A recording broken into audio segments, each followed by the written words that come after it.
to set myself up a Titan bomber and go drop the obligatory stick of bombs on Kojiko so that I can get the participation tag. But I'm not so sure I care. It's how do I want to put it? That whole thing has just not been content I've been interested in, so it feels kind of cheap to just go drop a stick arbitrarily go drop a stick of bombs just to get it, well, a sticker. So yeah. On the other hand, working together to save humanity and all that other good stuff. I guess from the roleplay perspective of my character, I'm not so sure why I should care about one planet. Given the devastation that these things have wrought, with everything that humanity has thrown on them, we've still taken horrific losses. Why does one planet matter? What's one more?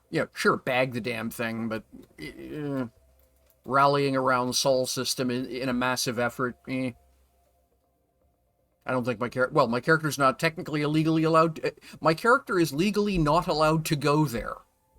Don't have the license to fly this into the system until now, when they're desperate and need someone to save their ass. Not so sure about that. So yeah, from a roleplay perspective, I'm not so sure about that. Anywho, back to planet crafting, yo. Let's see here. Play. There we go. All right. What's next? PAX Dei has released their Golden Grace update, so you can now build stalls and stuff. The recipe for the merchant stall seems to be capped behind a skill level that I don't have yet, so that basically involves an awful lot of grinding for me to get to the part of the game I actually am most interested in. So again, not so sure how I feel about that. The last wipe they did in PAX Dei, they at least refunded all of the harvested material, which I thought was dumb, actually, and let everyone keep all the skill points. That I approve of. But okay, that's cool. But it also slightly dissuades me from wanting to build anything in that game. Downloaded my DU last night. So there may be dual universe content coming to a channel near you, probably dropping onto one of the privately hosted servers and playing there, and probably setting up my own server. I have a box in a data center that I use for a variety of things. And so I'm toying with the idea of just setting up a MyDU community server on that one. Haven't decided yet. As I commented before about Dual Universe, the whole point of me supporting Dual Universe as an early supporter was not Dual Universe. Hey, good morning, Agent Marine. 4-1 all, good to see you. Thanks very much for dropping in. How you doing?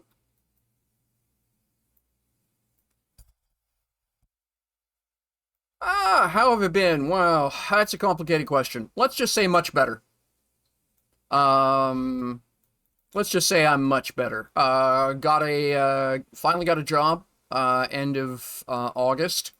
After 2 years of unemployment, even with Canada's social safety net, things were getting pretty lean around here. Been playing Stationeers, yeah.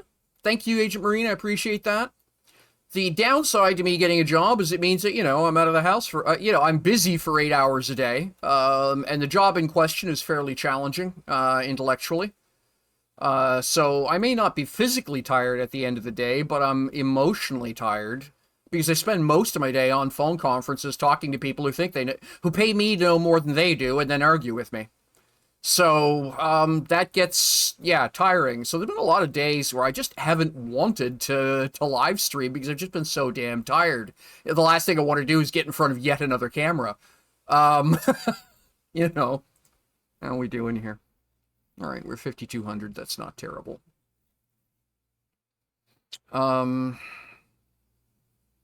I want a power fuse, right? Energy multiplier, 6 grand. Okay, so that's what I'm saving for. And I will have a cookie because I can. Haha. So yeah. Oh, no. Wait, stop that rocket. Don't. I need wheat. That's 1 sec here. I'm confusing myself. I need wheat seeds. So we'll grab one of those. In fact, I'm going to grab... I need one... Yeah, I'll just do that. And, okay, cool. Because I need... Yeah, right. There we are. I like my chocolate chip cookies. So, yeah. As a dev, yeah. Well, exactly. So I'm doing production support for a company that's basically in the process of transitioning their IT infrastructure from what they don't know and to what they don't know, but they are definitely transitioning it.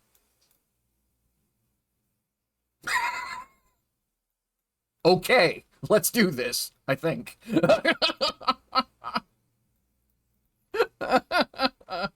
So yeah, so like I say, at the end of a day, I'm just trashed. So there's just been a lot of days I just haven't wanted to be. This is a normal story. Yeah, so there's been a lot of days I just have not wanted to turn the stream on by the time I get home. I'm just, no, I want to sit down, relax with my sweetheart, spend a little bit of time, clear the head, and get ready for the next day, you know?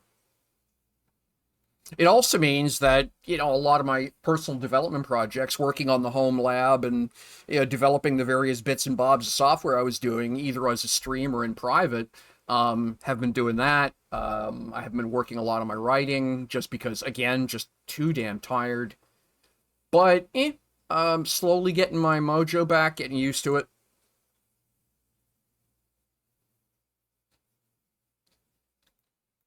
Yeah,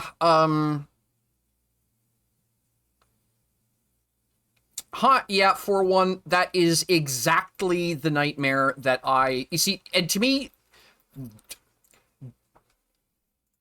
tell me you don't know what your game's about without telling me you don't know what your game's about. Let's make the ability to fracture the community even more. Yeah, that'll do it. Thanks. And so, extra credits early on.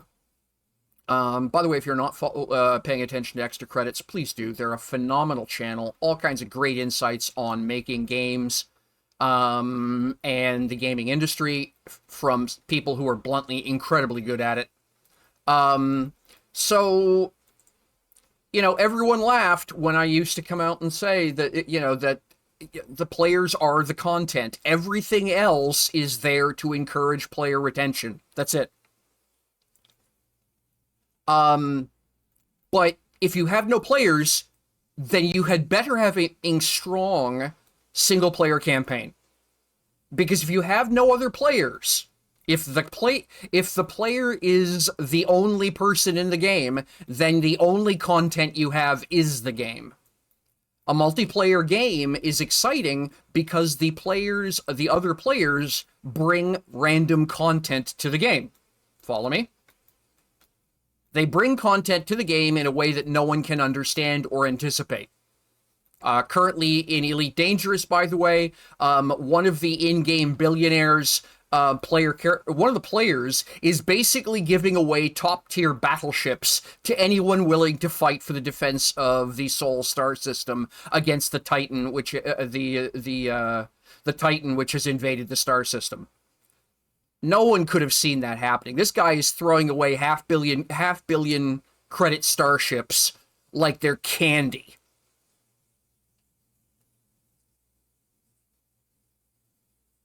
Right? No one could have seen that content coming. Right? That's a brand new development. And as a result, you know, humanity, if you will, is going to defeat that Titan way faster than I think the devs would have anticipated. It's already gone vulnerable. Way ahead of what I know that a couple of content creators were talking about being possible. Why? Because every kid and their dog has shown up for a free half-billion credit starship to take a punch at this thing. They may get blown apart in the first 5 minutes, but they tried, right? Awesome.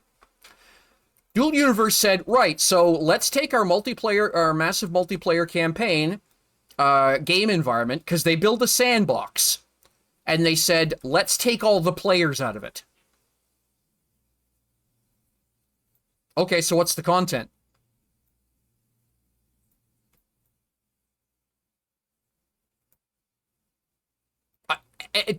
When I heard about MyDU, I had been well, bluntly, too poor to afford my monthly, and my mental health was sufficiently poor that I could not live stream. So I didn't feel good about nudging, community content creation, the community coordinator, and saying, can you sprig me for 2 months just to get me through this rough patch? Because I wasn't making content. I wasn't holding up my part of the social contract, so I just let my sub subscribe. And during that period is when they came up with MyDU, and I looked at that and I thought, they just literally don't get it. They do not understand their own game. I just never went back. Well, I mean, at the end of the day, I have been told by a couple of people who should know, that the servers are, that the base underlying infrastructure is good for another 5 years in terms of cost and stuff like that. That's not the issue. The issue, and as I've observed, as a software development company, the last thing you want to be able to say is, "Hi, we're NovaQuark. We're shopping this brand new game. We're looking for investment, and our flagship project tanked, and we shelved it." That's not a great sales pitch.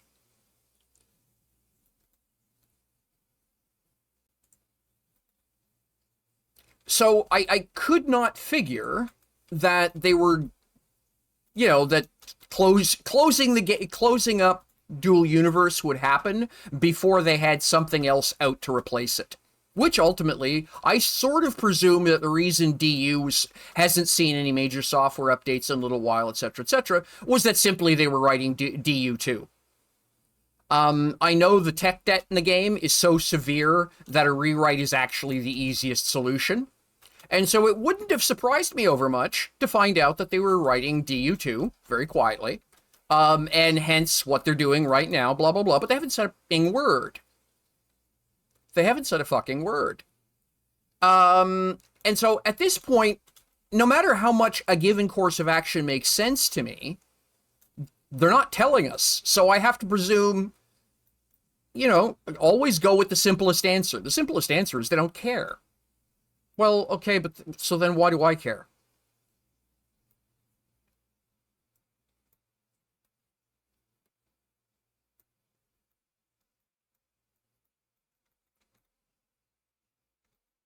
Oh, yeah. I've spoken to Deckard and Iota as well about it. Now they were sufficiently more cagey about it than to just straight up say, yes, this is a thing. But they made enough noises that it was kind of obvious what was going on. But again, there hasn't been anything said officially. And wink, wink, nudge, nudge is not the same thing as, hey, this is why you should stick with us. So, I mean, and let's be honest. I played that game for 2 years. The average MMO, you expect an 18-month player retention. Warcraft is weird. Okay, let's just be straight up about that. World of Warcraft is weird that it has got diehards that are 10 and 20 years in on that game. Okay? 18 months is the industry average. Okay, so what's that mean? Well, yeah, I don't owe it anything, and it doesn't owe me anything, from my perspective. I had a lot of fun while it lasted. Oh, I was one of those people who didn't quit until they were repeatedly hit in the face with a wet fish. So, Oh, Eve, yeah. I was a year one player. I still mourn the loss of my cavalry raven. Okay, let's just be.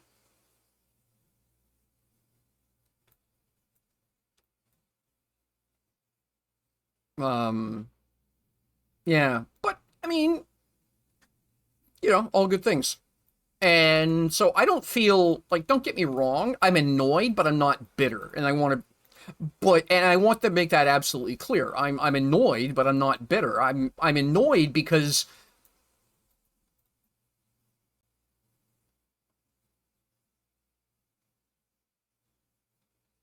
yeah, well, and again, I don't mind the cost going up. Let's be honest, inflation's a thing, okay? And their costs are going to be going up. We would like to think that they're giving their developers and staff raises as a minimum. And so their costs are going to be going up behind the screen, behind the scenes.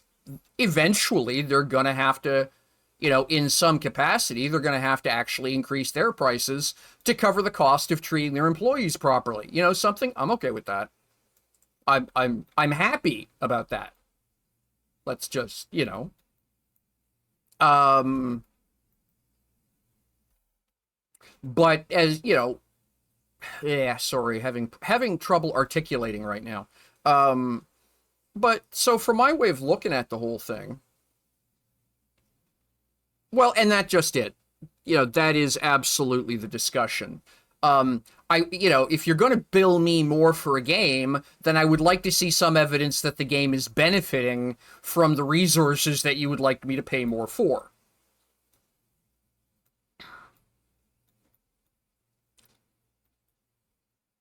The other piece of that discussion, ultimately, is that, you know, and that is for games like, if you're going to charge me a sub, then don't make me buy the expansion. If you're going to make me buy the expansion, well, hang on. The price of the expansion is supposed to cover your development cost, right? That's the idea. So then unless your infrastructure has gotten more expensive, that's unlikely. Infrastructure keeps getting cheaper, if anything. Um, then if all I'm paying for is infrastructure, then my sub costs shouldn't go up. If I'm paying for expansions, I shouldn't be paying for my, then that's supposed to be covering the salaries of the developers. Pick one. Yep, absolutely, Agent Marine. Um, used to in my checkered past. I have worked for Caterpillar as an IT person, and one day I was chatting with one of the senior salespeople at the Caterpillar branch I worked at, and he was talking about a big lease he was organizing. You know, several million dollars worth of equipment. And I asked him, so, you know, is leasing the better deal? Like, if I want to lease a car, or if someone wants to lease a piece of equipment, is that the right way to do it? And he laughed. He said, no, absolutely not.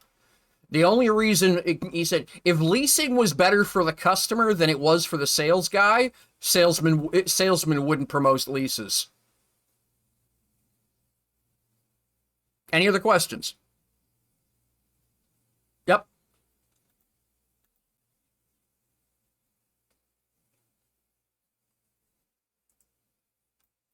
Let me, there we go.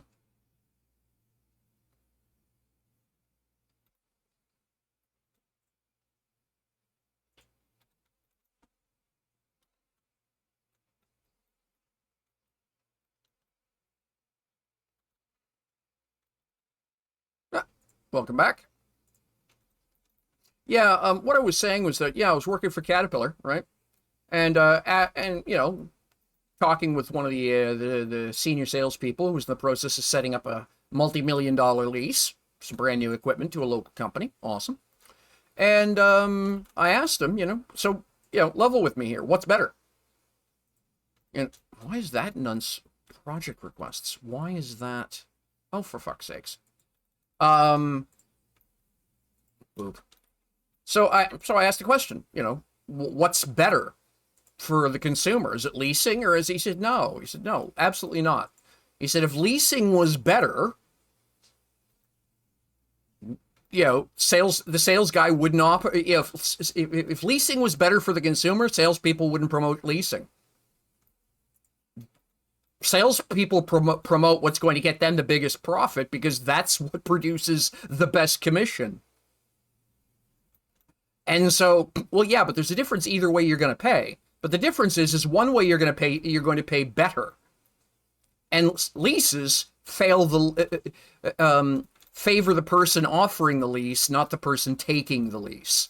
So yes, by virtue of owning all of their own gear, EVE Online, CCP originally, I can't remember who bought it now, has been able to keep all of their costs in a very contained box without any surprises.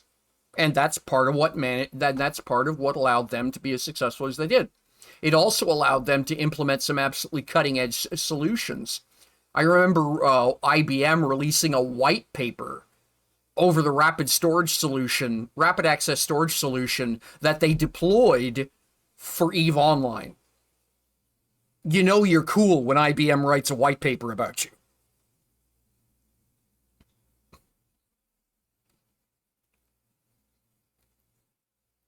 All right.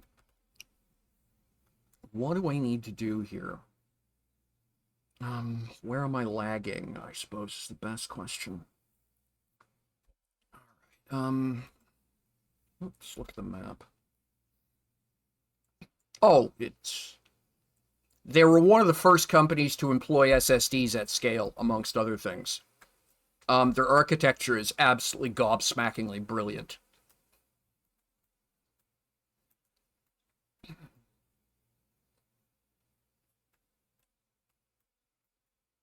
When everybody else was talking about how cool SSDs were going to be when they finally got cost effective, CCP was buying them. Was saying to IBM and Western Digital, yeah, ship them to me by the rack. You know.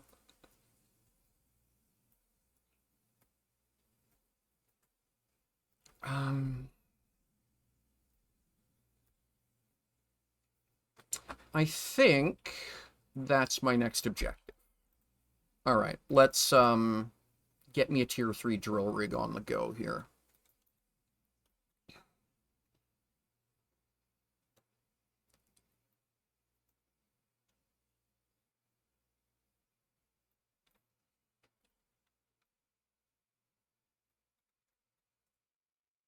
Okay, one iridium rod. There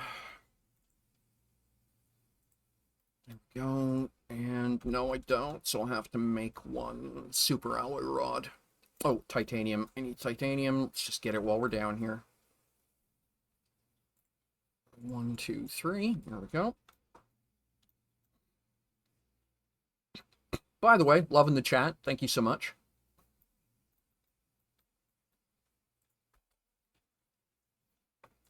Oh, yeah, water. Thank you. Let's, can we just whip a rod out of inventory here? Yes, awesome. Flip this back. So these two machines here, yeah, absolutely, man. These two machines, by the way, are producing export goods for me. So the drones automatically take whatever is produced by those machines and load them into that cargo rocket over there. And when it's full, it takes off. And that's been paying for, and that's slowly, like anything else with automation, it doesn't matter how long it. Okay, well, go ahead and ask questions. I'm happy to give you an idea. The short version is, actually, let me show you. You crash. Basically, the premise is you crash on a planet, a cursed version of Mars, because you're a convict, and it's probably and is broadly implied that you're a convict because you were framed, and you've copped a plea bargain. You'll be a terraforming engineer on this cursed planet, and if you succeed, you're allowed off the planet.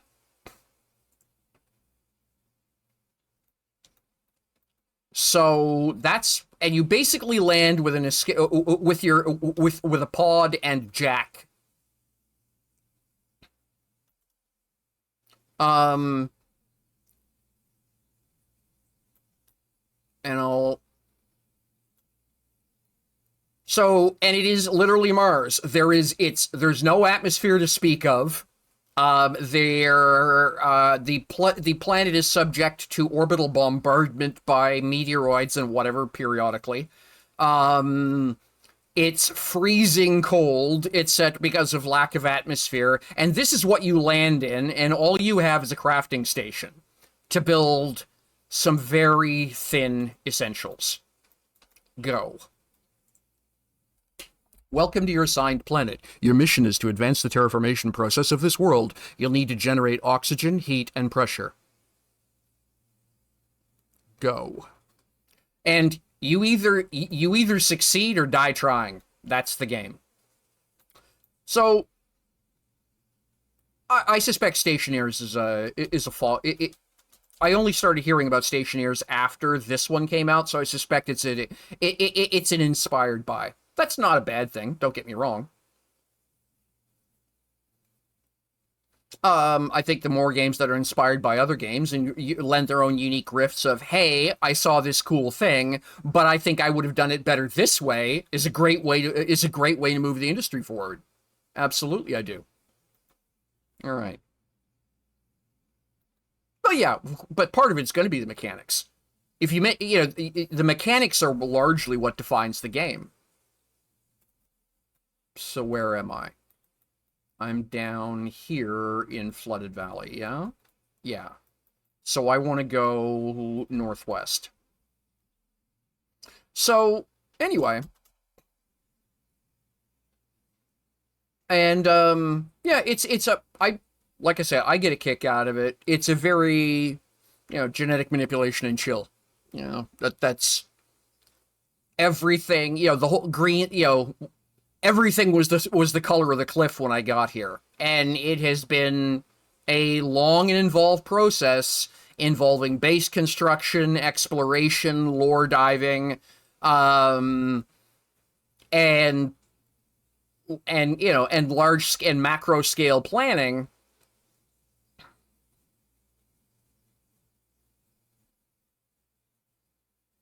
Okay, that actually sounds kind of cool in its own right.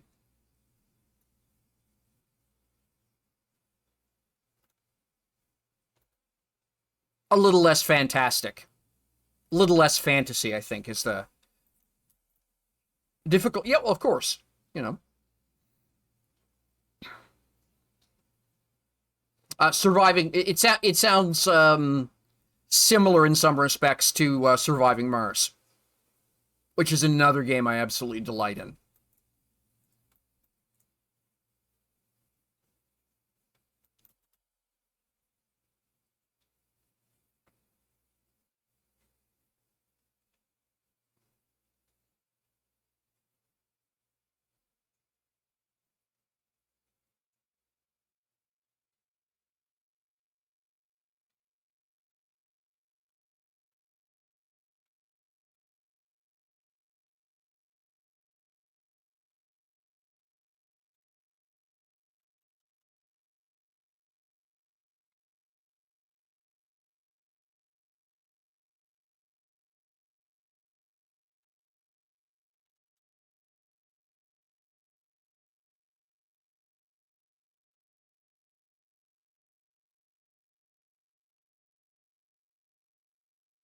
Wait a second.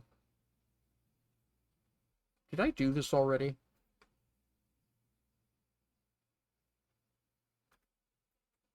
Yeah, okay, I already have an iridium mine on the go. What was it I was thinking I needed more of? I've got zeolite, I've got sulfur. Oh, no, no, no, no, no. It's, of all strange things, silica is the one is the one I keep coming up short on. Went the wrong way completely. Where do I find silica?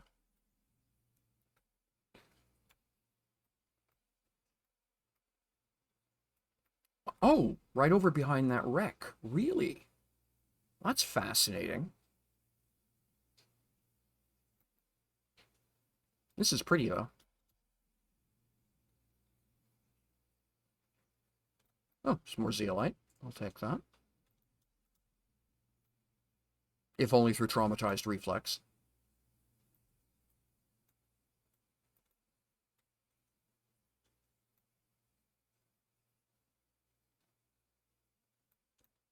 Oh, fantastic. Yeah, okay. So, space engineers. Okay, got it. Yep. Space engineers with a slightly more homicidal bent. Got it. Oh, this is pretty. All right. Oh, well, hello there.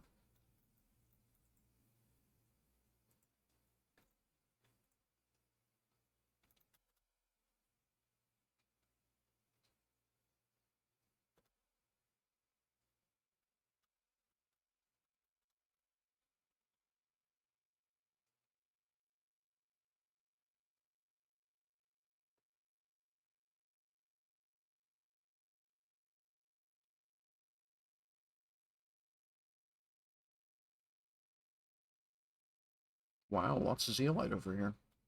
Less of concern now, but still. Grab it as I go by. Yeah, no, that sounds cool. I may look into that. Oh, yeah, definitely valuable to me. You can do Planet Crafter multiplayer as well. I haven't tried that yet. Friday Witch is a huge fan of of multiplayer. Now, one lonely tree. Okay, it's more up that way.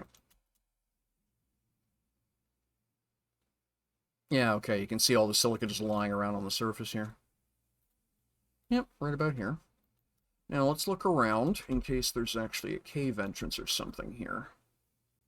I doubt it. This just looks like a sand dune, but yeah, quick scouting mission doesn't hurt.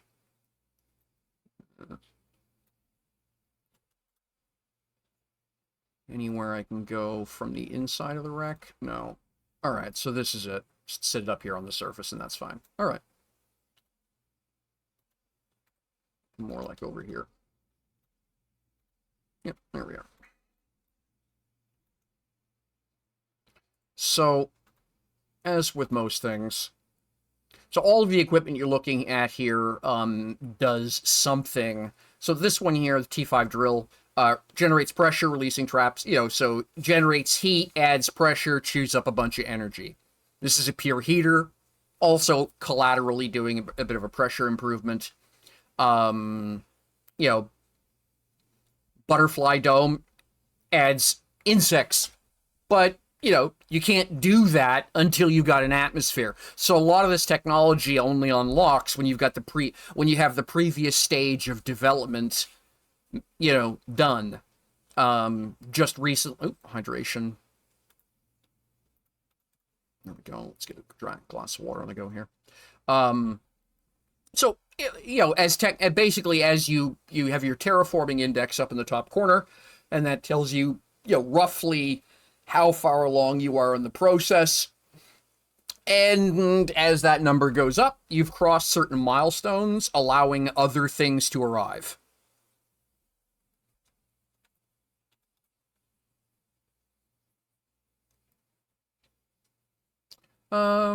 And as with everything, however, all of that requires raw materials, and bluntly, they didn't give you any. So this monster is kind of interesting in that it allows you to select specifically what you're going to harvest out of the ground. So here, all I want is silicon. And I have a logistics drone network now, which will auto-harvest this location for me. So as silicon becomes available out of that location, they'll just come get it, fly it back to my various bases, and so on. Game adopts a pretty standard model where where you can tell when the influence the what the game is about changes by virtue of what they starve you for. So when you suddenly have a logistics network and suddenly travel's not part of the game anymore. You don't have to worry about it. The drones will just do all that for you. If right about the same time as you unlock your logistics network, you unlock teleportation, point-to-point transporters. So running around on a poisoned planet stops being a thing. Shortly after that, or shortly before that, you gain a breathable atmosphere. So again, so as soon as you can stop caring about something, you get all the complementary technologies to improve your not caringness.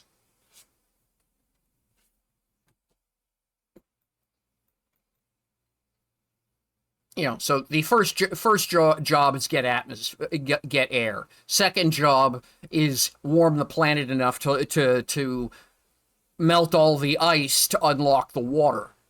Once you've got water unlocked, get it raining. Once it starts raining, form lakes. Once you have lakes, increase air pressure. Once you've got working lakes and a decent air pressure, start creating plants, etc., etc. And it's a very logical, like in that perspective, the game has got a lot of logical steps to it.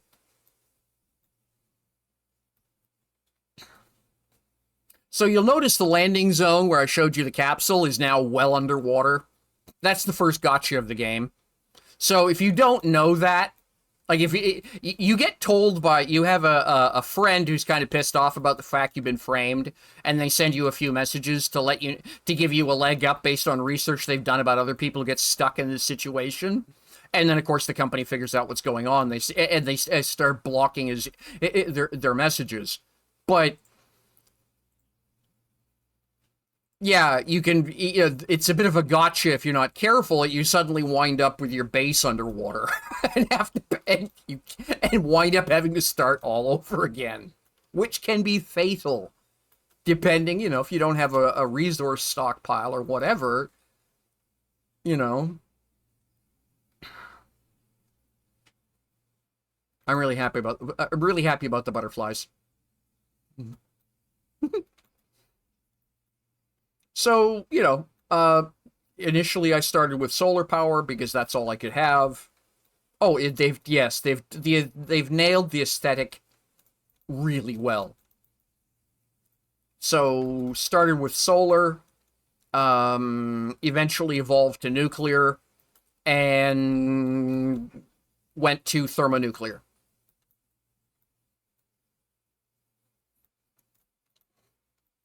And so, yeah. But they have absolutely nailed the aesthetic.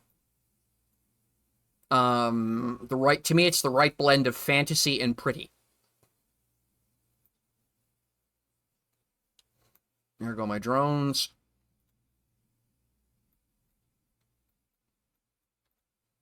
In fact, let's actually go check my drone station about something.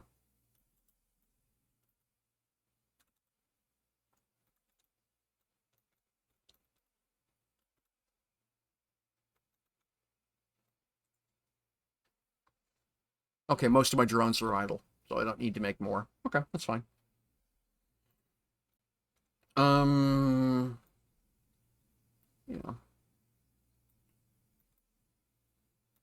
That's all the the atmospheric heaters running on iridium decay heat, and to basically just fountain clouds of heated atmosphere, right? Brute force at scale. And then you have a little bit of sci fantasy in your selection of rockets. Most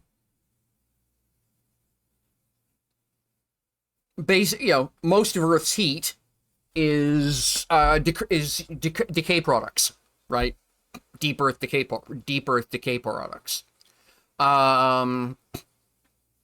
And so you have a way of voodoo attracting, uranium-rich asteroids to the planet, which increases the amount of decay heat available. This one it basically fortifies the magnetic field of the planet, preventing solar wind from stripping the atmosphere that you're trying to blank. This allows you to basically essentially drop moss seedlings, spores from orbit, and so on and so on.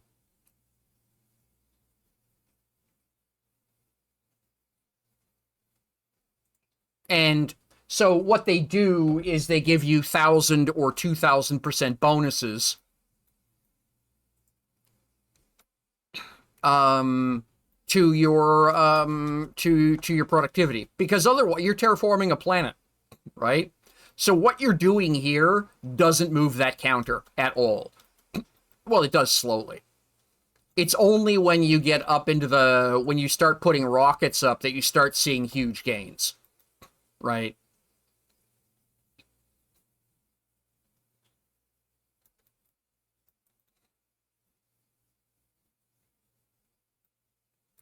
Where's my rocket control? Over here.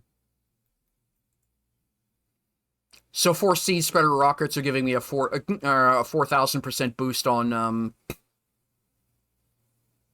right. So you can see the rockets I've put up, right?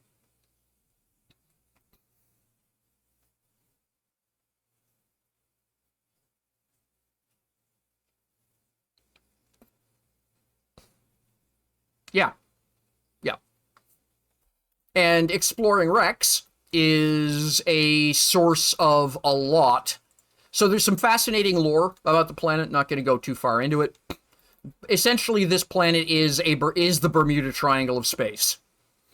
This star system this planet has killed thousands of ships thousands of people in ships which got too close, and close is defined, within a light year or two. It manufactures misjumps, so it's dotted with wreckage, like this monster you can see over here, right? And so you can scour those wrecks looking for shattered technology,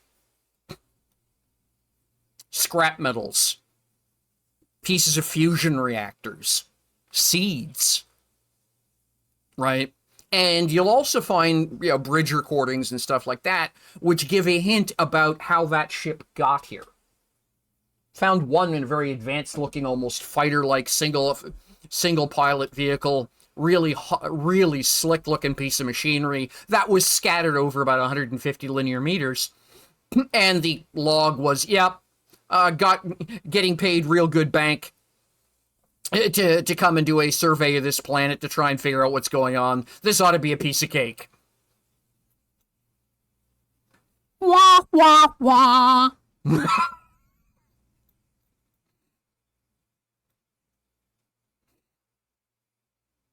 So, yeah.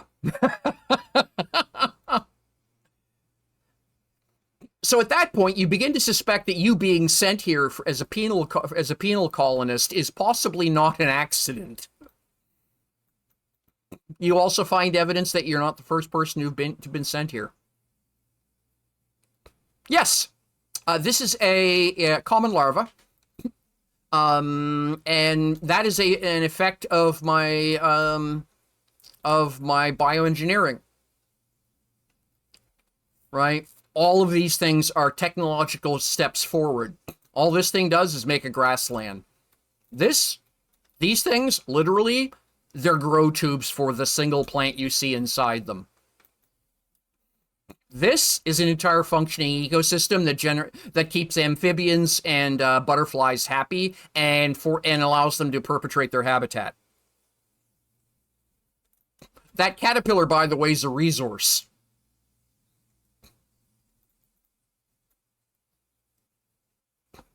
So let me show you something else. Yeah, absolutely is. So let's go over to my green desert location. So first off, we're going to go all the way up the top floor, and then I'll give you the rest of the story. Oh, cool, rainstorm. Sorry, I have to go outside. It's raining. Few things have been more satisfying in a game than the first time it rained on this planet.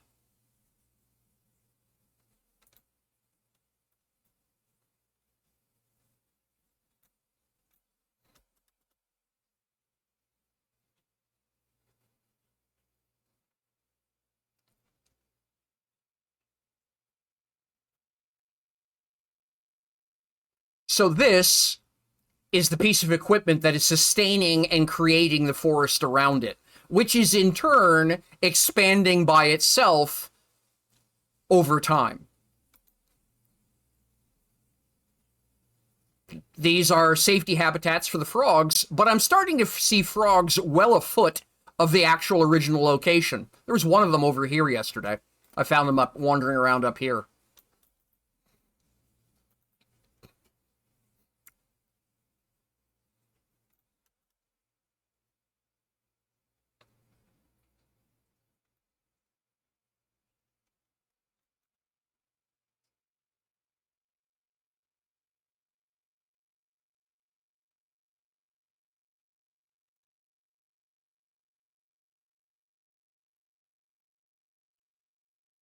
So,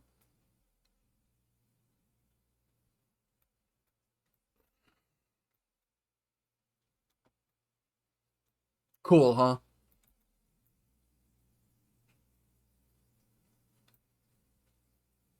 And yeah, same thing with this section of forest over here. You can see there's one of the tree spreaders underneath that stone arch over there, and then there's another one a little bit over there. So I've been slowly expanding the forest, well, to the point it is visible from space.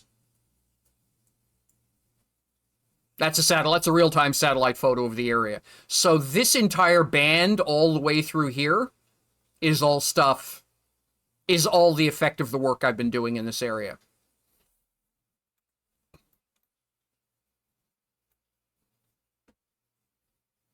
So you leave your mark on the planet.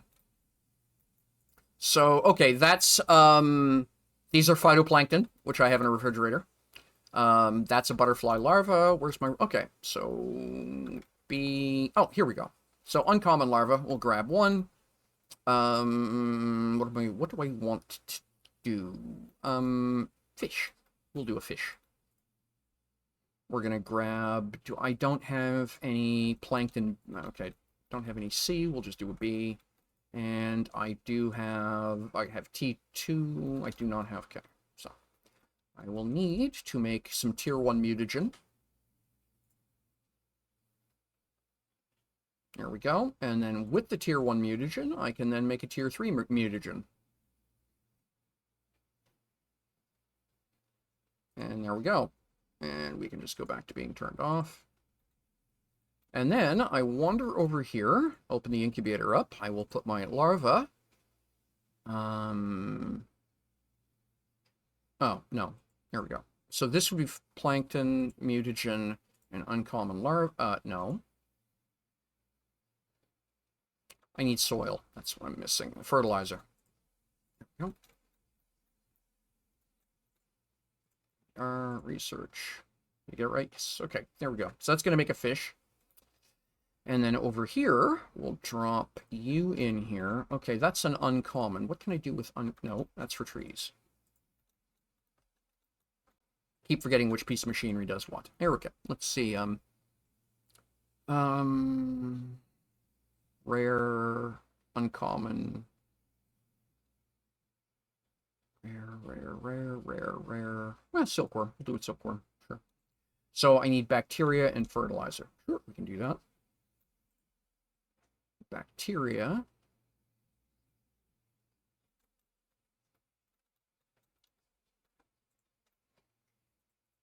Come back here.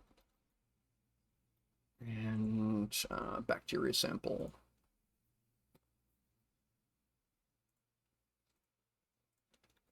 And then over here, we're going to make a silkworm.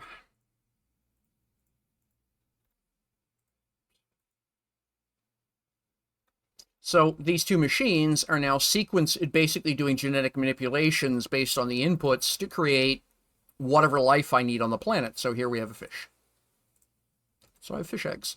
And with the fish eggs, I can then take those somewhere. In fact, this is something I've been wanting to do anyway. Where's my tier 1 aquarium? There we are.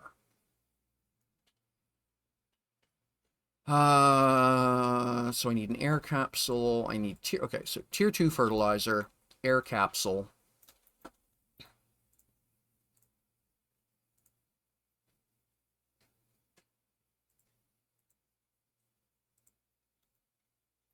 A circuit board and super alloy.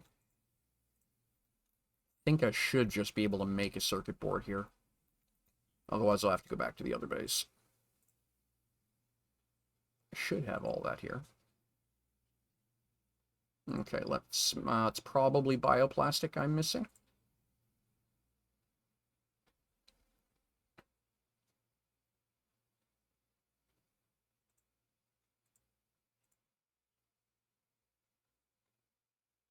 Okay, let's try that. Yep, there we go. All right, that's fine. And stop. So let's go and do something I wanted to do anyway. We'll run upstairs, and there's this nice big empty spot here that that's just crying for an aquarium, right? There we are.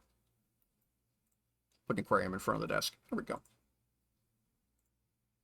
And there we have. Now, the aquarium itself, right, you can see it's adding 6 grams per second, plus a bonus of 150% based because of the type of fish eggs I put into it. So this is actually actively improving the planet.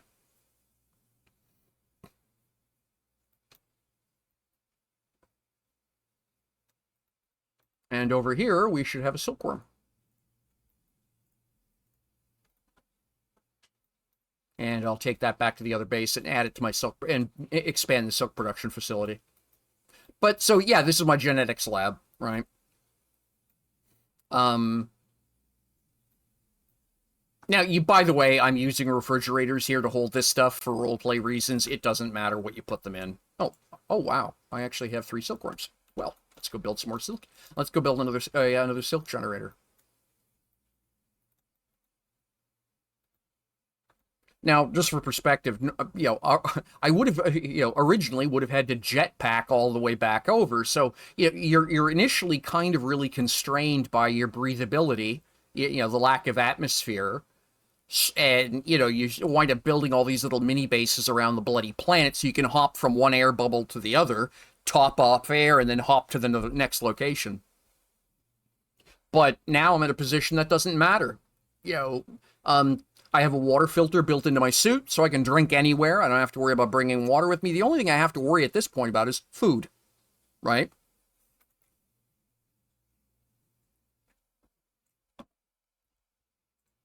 All right, let's go back to high water plains. All right. So, I want a silk generator. Okay, one sec. Hydration low, and let's just eat my cookie while I'm here. And silk generator, that. Okay, so I need air, I think. Should have all of that in inventory downstairs. Let's look. Yep, there's an air cylinder. Zeolite, it should have lots. Yep, fantastic. All right. So each of these devices here has a nest of silkworms in it. And they generate silk, which gets put into storage. And over here, this machine is generating fabric for the trade rocket, right? That thing hasn't taken off. Okay, I know why. So what I'm going to do is build another one of these right here.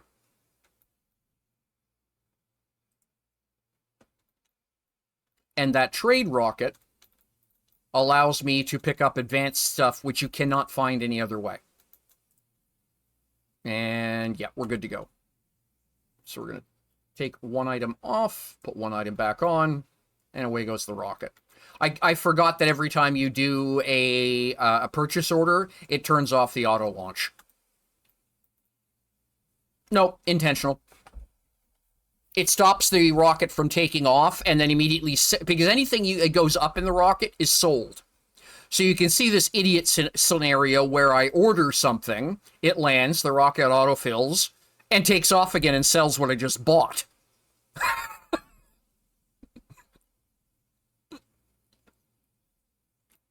So, intentional behavior. And I just forgot about it. But what that means is this mission, as soon as that rocket lands, it'll be load and go. Because there's, plenty of everything already. I'm just going to grab 2 of these while I'm waiting. And over here, I'm going to turn this off. I'm going to grab 2 of those out of here. And actually, what I'm going to do is this.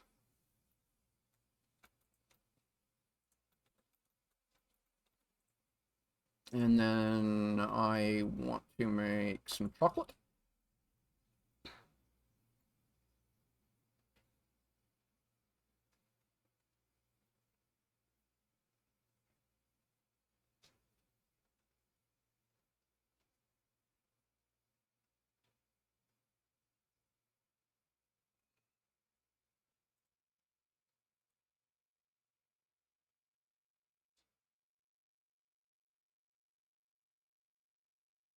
That's weird.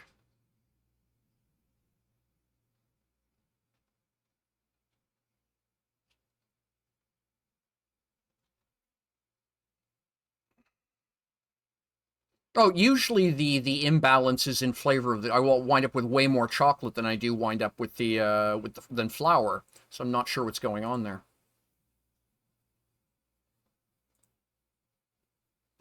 Odd. All right. Anyway,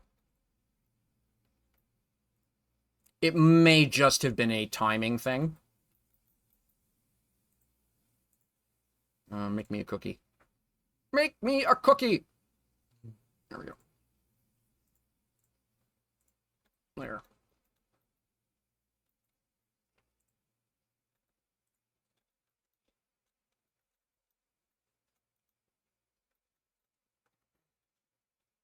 Just a windstorm.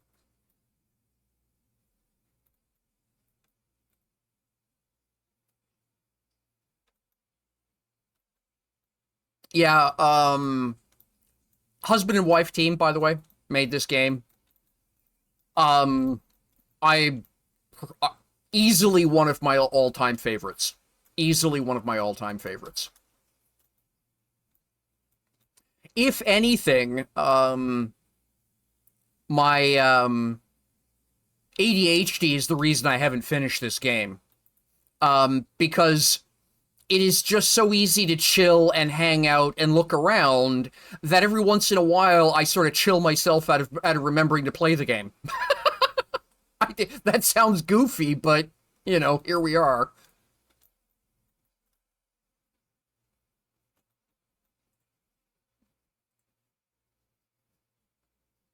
Okay, we'll grab all of that.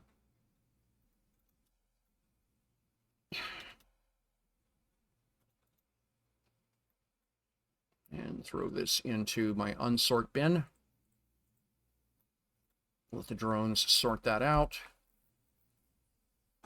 All right. What do I need right now? I mean, the ultimate, the default answer is if you don't know what to build another rocket. I can't do that until that's a random dungeon. That's a random dungeon generator, which I think is fantastic. Um,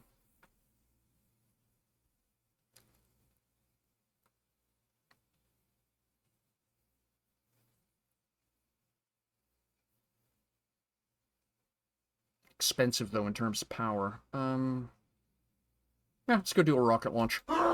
Bless you, Jam. That's all put back to normal. And back to Flooded Valley. Oh, I'll show you the aquarium. So this is my aquarium facility on the edge of the coast.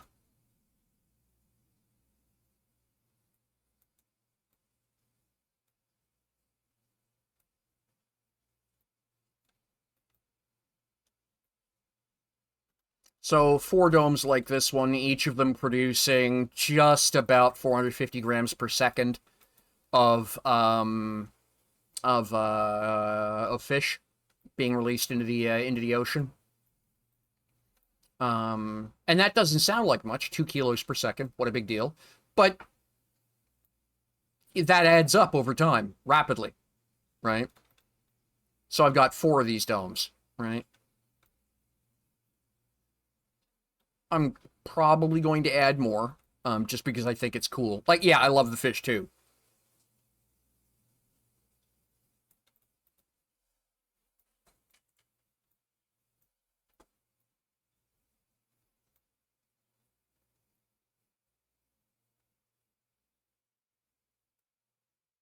Uh-oh.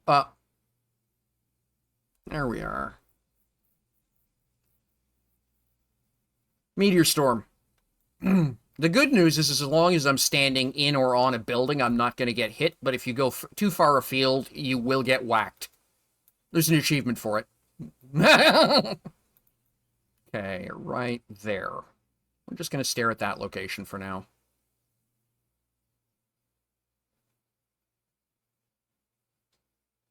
And that one came down over there. Okay. This one's not too intense. I'm going to risk it.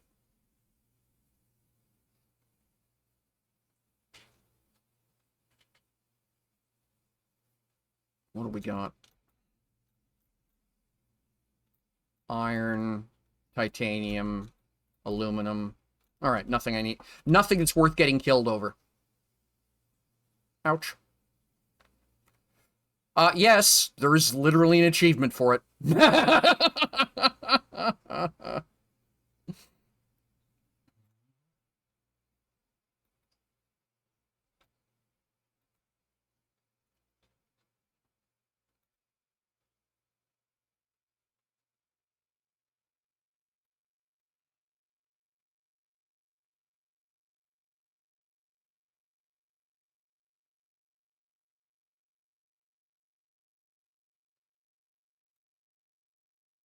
All right.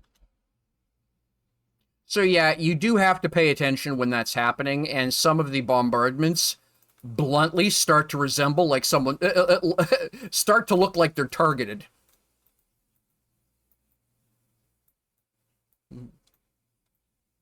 Like very intense, raining down around your head, etc., etc. Now, this material that's been deposited here by the asteroid fall varies in rarity.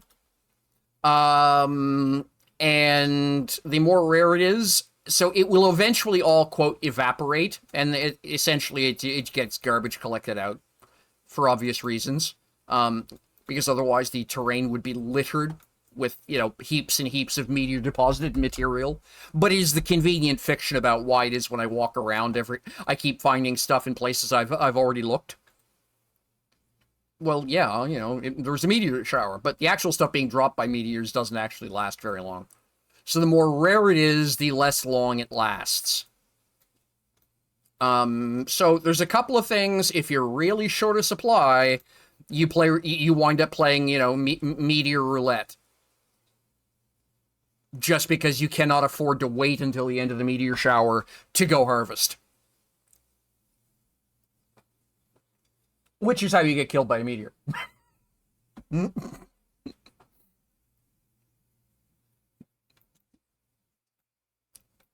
All right.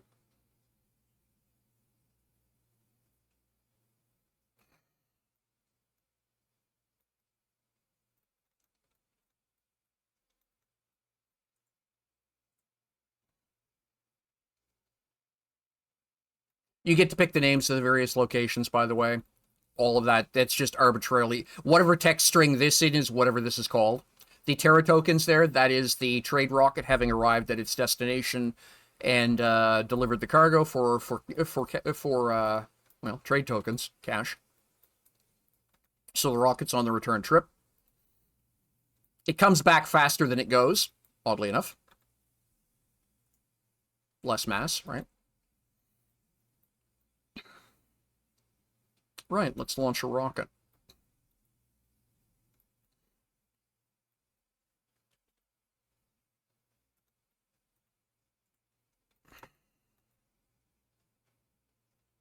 Okay, before I launch a rocket, let's take a moment and actually check what rocket I need. Where am I lagging?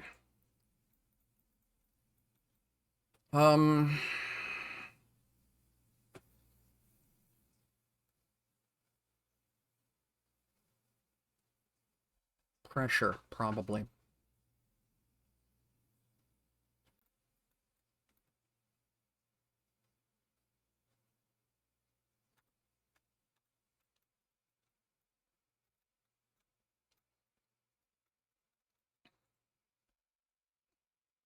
Hmm.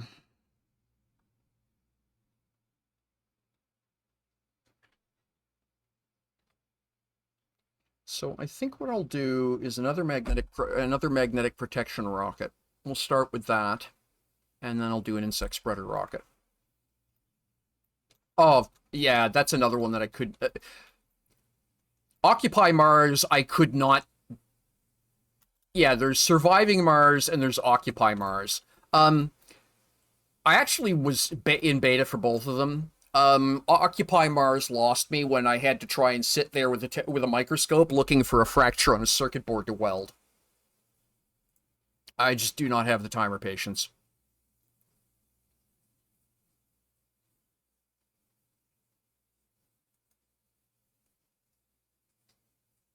Like, don't get me wrong. If you're into that level of sim realism, it's astonishingly good. I looked at it and my brain went, irk. Driving the road, like, if you could co-op that game and have someone like me, you know, handling the macro level stuff, and then someone who gets off on doing things like hunting for cracks on circuit boards because of the technical challenge of getting good at that skill, that would be awesome. Exactly. Exactly, Agent Marine. All right, so I need 2 rocket engines. Let's go get some stuff.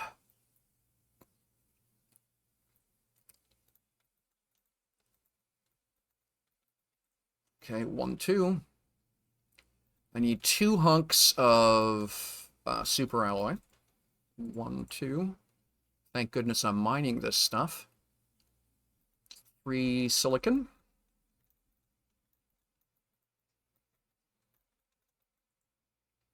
1, 2, 3. I need an osmium rod. Oh, nope. Yep, sure thing.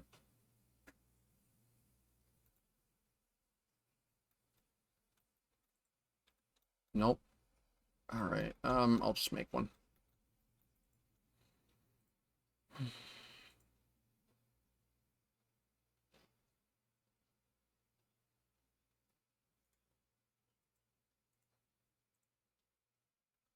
Okay, and then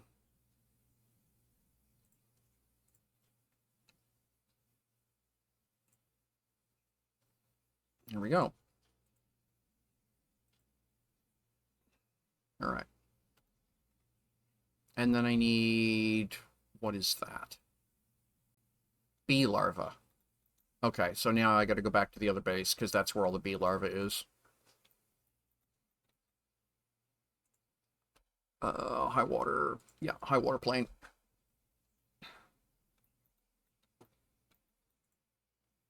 Oh, odd. Used to this thing, that thing being full of them. Well, that's fine.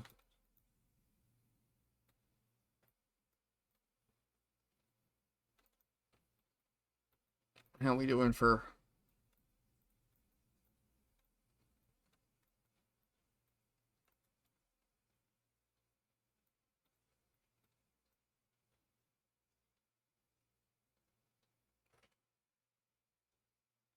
I think what I'm going to do is go get 2 pieces of iron.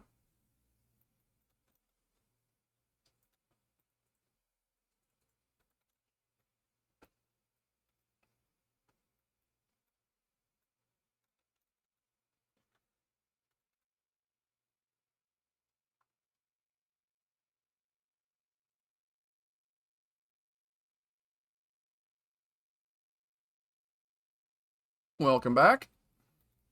I'll keep...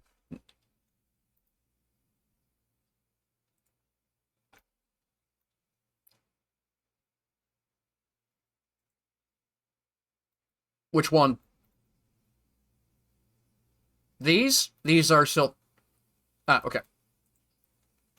Okay, so this is going to be cocoa. Ah, okay. Yeah, kilopower reactors, as far as I'm concerned, are probably the future. But, you know, I'm biased. I openly admit that. And this is going to be wheat.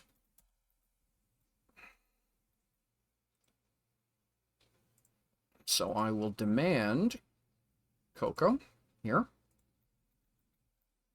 And here we will put in a demand, logistics demand for wheat. There we are.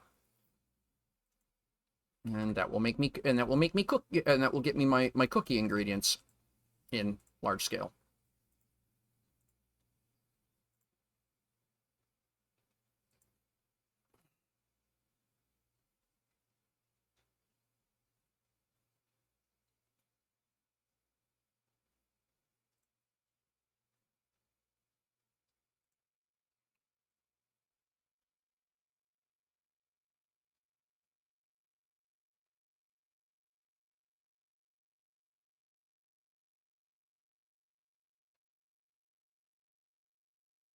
Yeah, I think it's a megawatt is 10,000 homes, and it's a very interesting number, except for the part where it's irrelevant. Because we're not, the problem we're dealing with generally is not trying to heat 10,000 homes, it's trying to heat 1,000 homes. By heat, I mean power, right?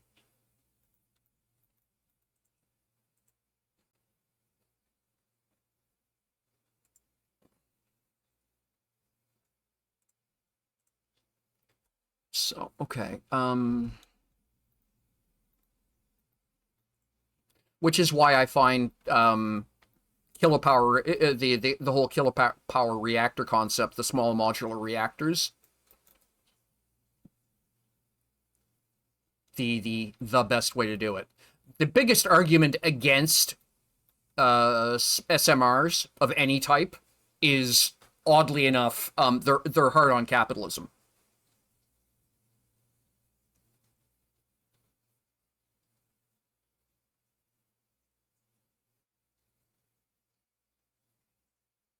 A small modular reactor. There are a bunch of designs right now for kilopower reactors that are basically 1 or 2 shipping containers. You move them into, you move an entire nuclear power plant into position by digging a 40 by 40 by 40 hole, and then stacking through, and then putting 4 or 5 cargo containers into it, plugging them all together and burying it. Plug it, and then plugging it into the local grid. You're done.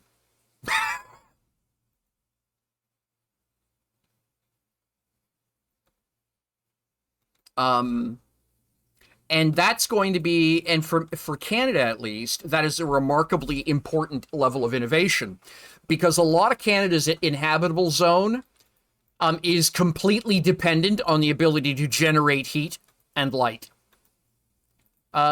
Being north of 45 means that our days are exaggerated. If you live north of 45, it becomes really obvious why you need a daylight savings time.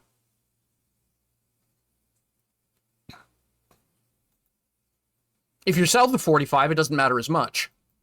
But if you're north of 45, it becomes very obvious.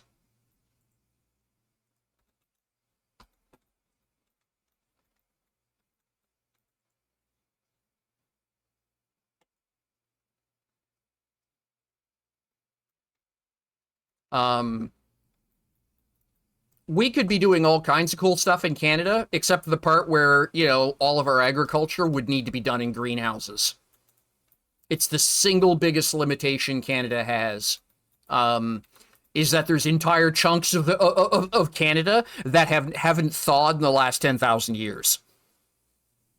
Let me say that again. Have not thawed in 10,000 years. So the odds of you growing something there, pretty thin. All right. So let's do the magnetic. All right. So this one's going to bump up the magnetic field, increase the atmospheric pressure. It will, unfortunately, also precipitate a meteor storm, because I'm messing with the planet's magnetic field. It's going to deorbit a bunch of stuff. Yep. Here we go. The good news is I don't have to go out in it. I can just stand here, giggle, and watch. And those ones are coming almost straight down. That's a nice change. Oh, no, that was coming in at a really shallow angle.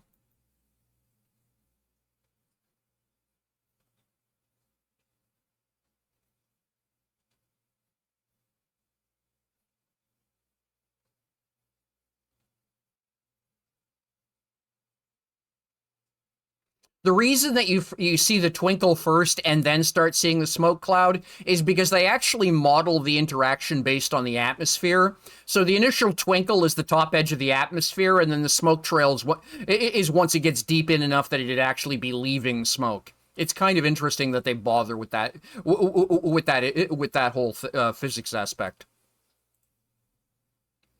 And then the other one I want is the insect spreader. We done? Are we done throwing rocks? We are done throwing rocks. Launch.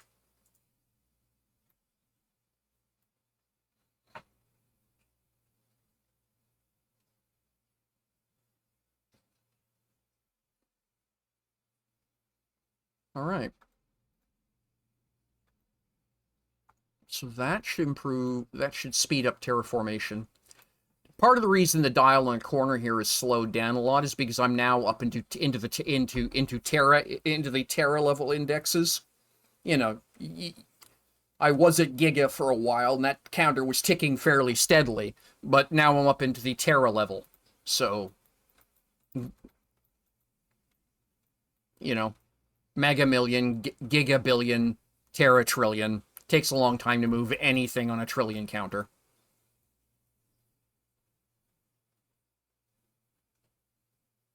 All right, which is the reason I decided it was probably worth the inventory cost to put a couple more rockets up.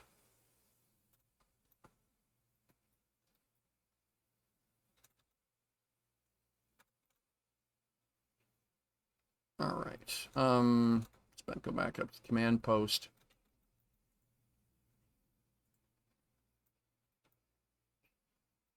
Oh, over here.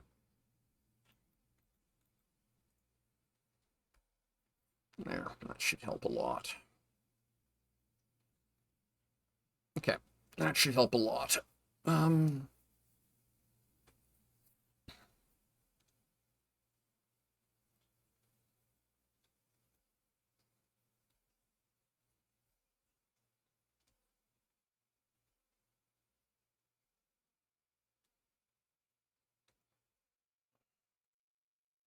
I've got 2 Tier 2 GPS satellites up. Why did I do that? That was a waste. All right. Nice. Okay. Now what? Well, let's see what... Okay.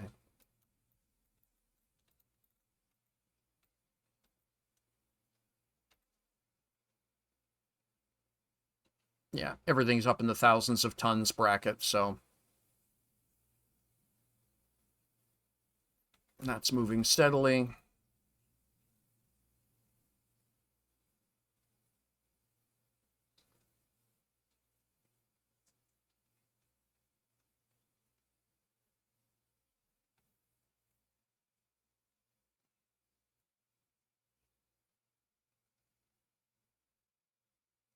It's not terribly warm out there, though, I will say. I wonder if I should... What have I got over here?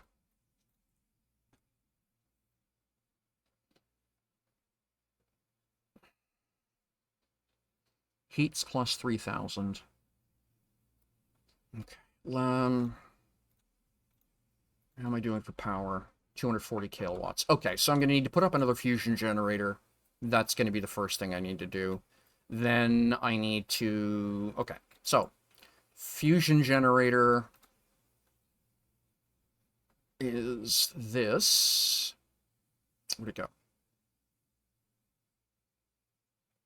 There. So I want that. And then tier 5 heater. Okay. Let's see what I've got here in inventory.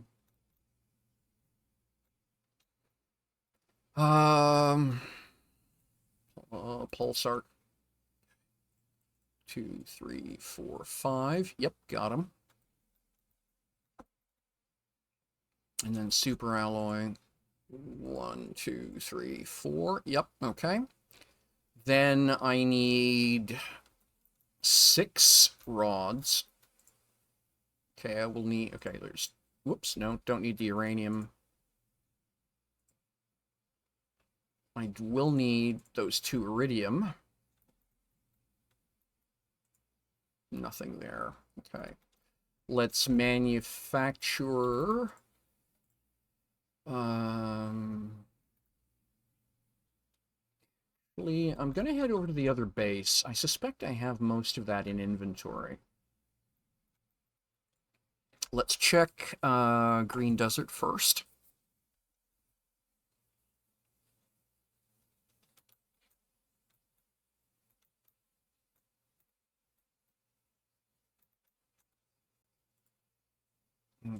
Okay. Ah, fantastic. All right, so that's because I need I need to double up. So I need 3 more iridium rods.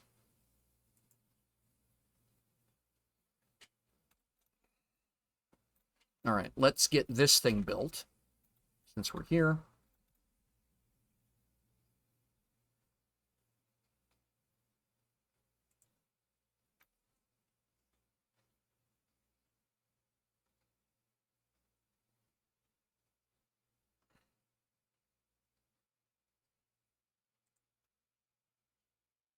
That should add a whole lot of happy.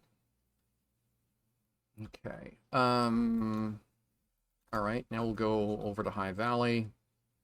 Or sorry, High Water. Now let's see what we have in inventory here. You, while I'm standing here, make me cookies. Oh, no, it won't. I need to... Oh, okay. So I'm... Yeah, make wheat. And you, make chocolate, please. And just all of that over here.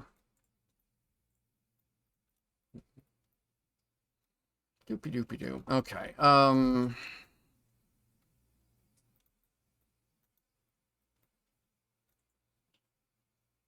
2, 3, and 1 more. So I'll need to make 2 more of those. And I need 1 more. I need 3 more iridium rods.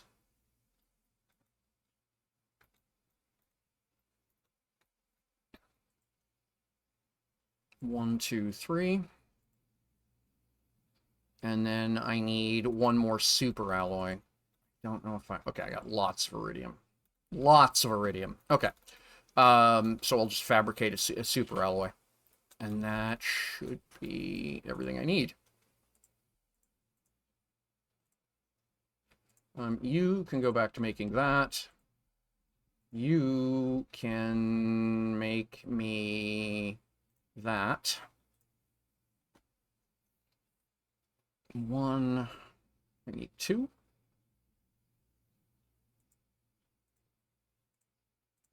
All right.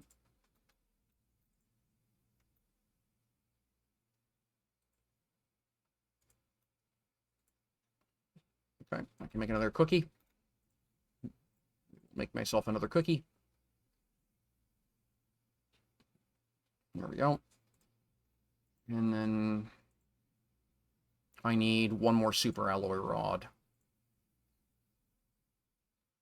There we go. And this can go back to making cloth.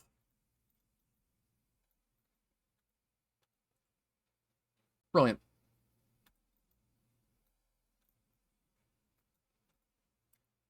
Next question. Where do I want to put these things? Think over a desert.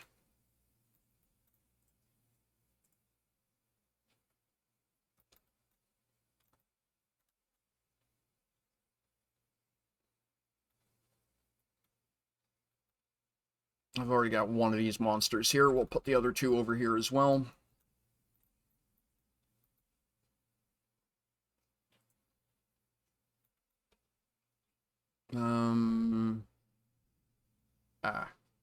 really big bloody hitbox. Got it.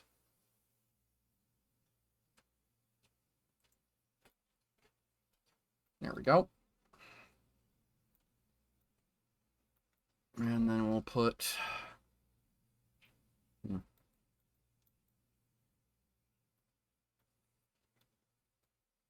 Where's the other one go? Excellent question, Michelle.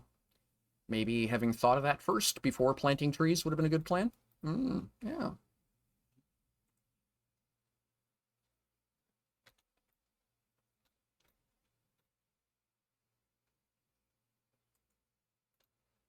There we go.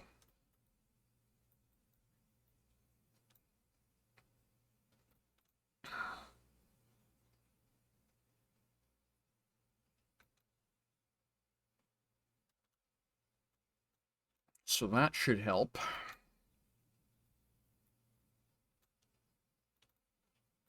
Now, how are we doing?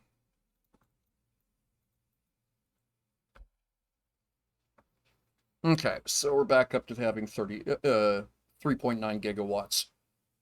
3.9 megawatts available.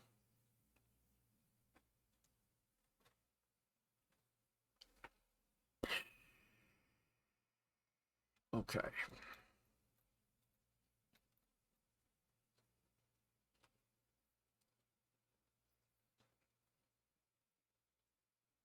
Um...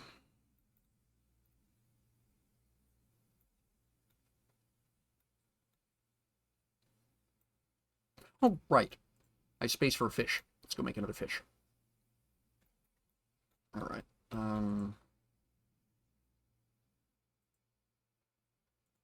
Phyto C.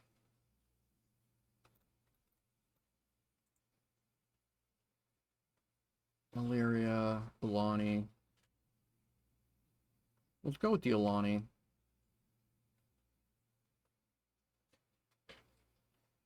T3 mutagen and fertilizer.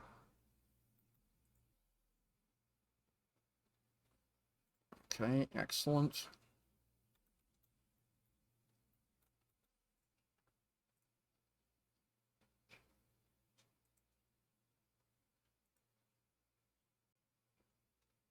Oh, really? Okay, well, fine.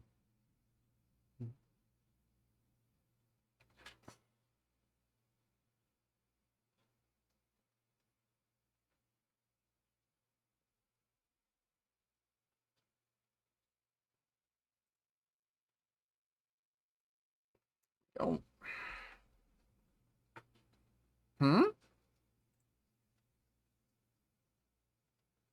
What would I be missing? Well, it's either nitrogen or sulfur. All right, let me leave that there.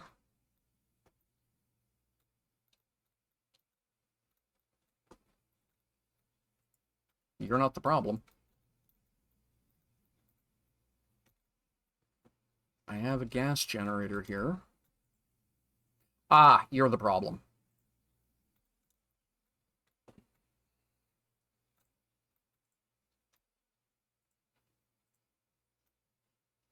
Those 2 oxygen bottles, I'm going to take those upstairs into the up top locker because I do use them for some aspects of genetic development.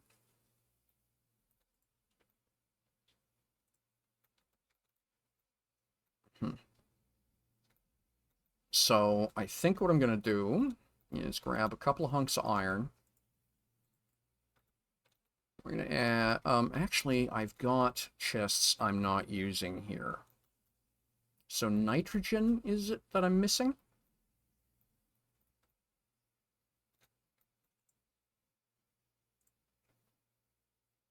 Yeah, nitrogen. Okay. I'm actually going to set up a chest over here to store nitrogen in it.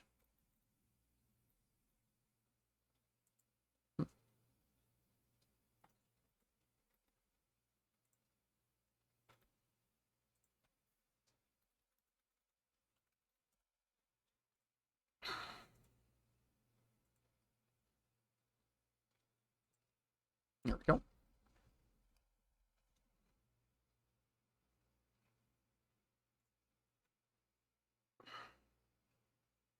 And I'll put, that's obsidian, so I'll come over here and build a couple more chests.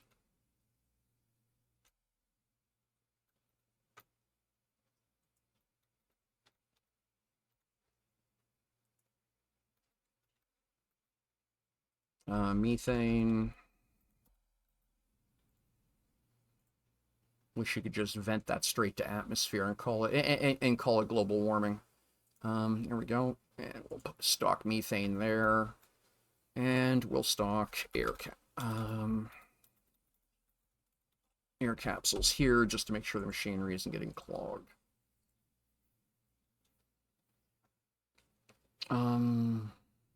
There.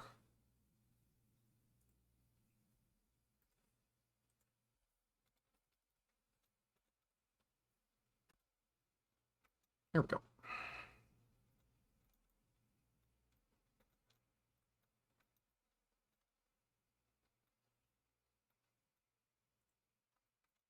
So now we're just basically waiting. Now, out of curiosity, any of you go... Okay, I do have a drone in local inventory. Methane, of course.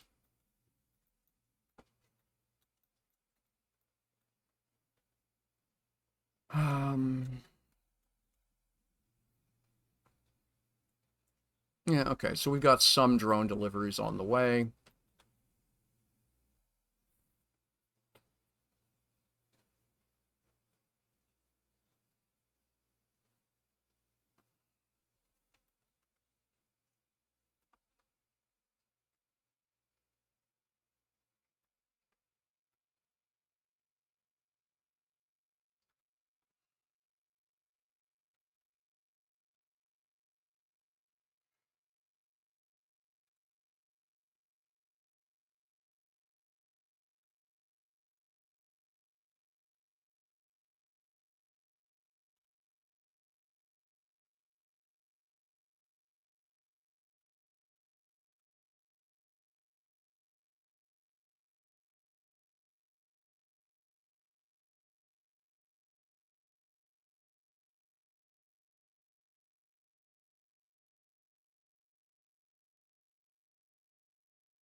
Oh, okay, that's interesting.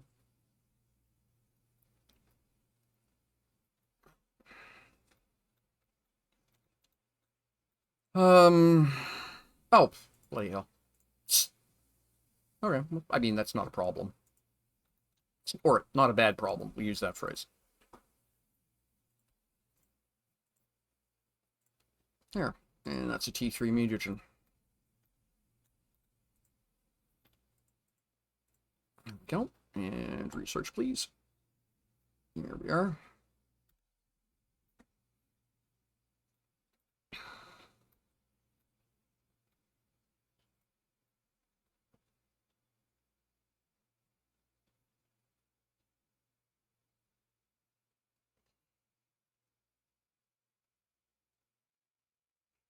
Okay,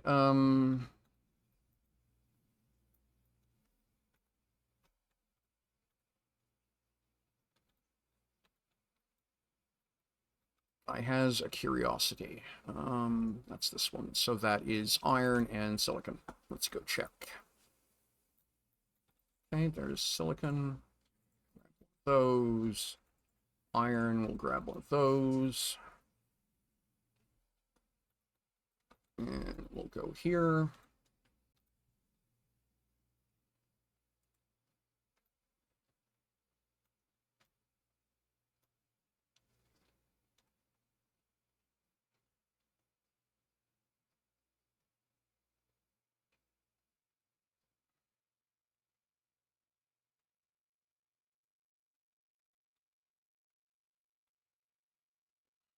At 1.25 TTI, and we're 107. Okay.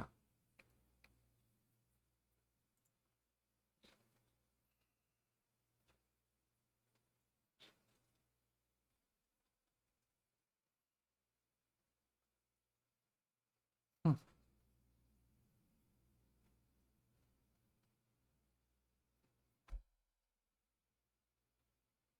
Now, fish count as animals. I'm curious.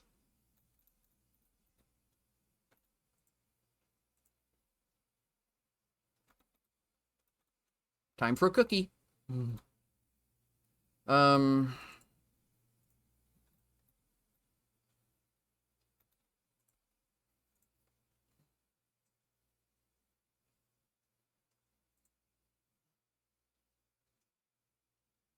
Hmm. Common larva, huh? All right.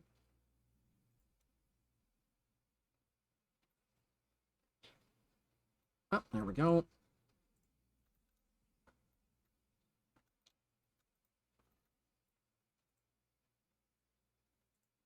Here we go. Two different colors of fish. That's pretty. I like that. All right, now.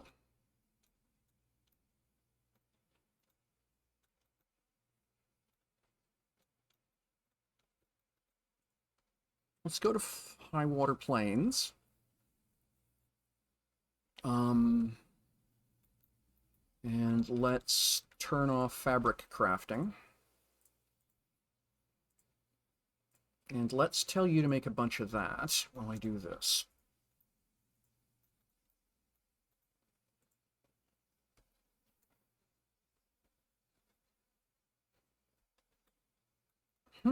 That's interesting. Okay, let's...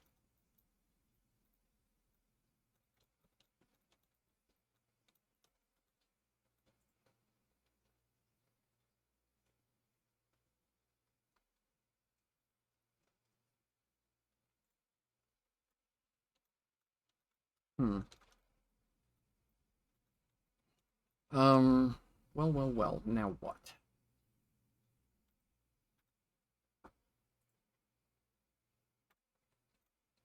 Well, you know something? Yeah, we're going to share this inventory. And specifically, all I really care about sharing are the common larvae now. Yeah, we'll do that. And then I'm going to go grab a hunk of iron.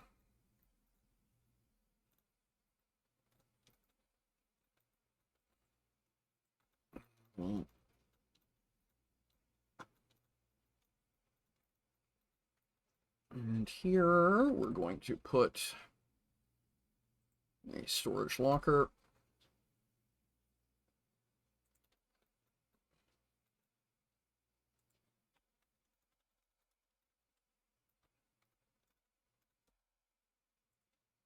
And you can go in there. And there we go. Awesome. So now I need a better way. We're going to grab that. We're going to put this back to fabric production. Actually, we're going to make some, yeah, make more cookies. I mean, let's be honest, that's important.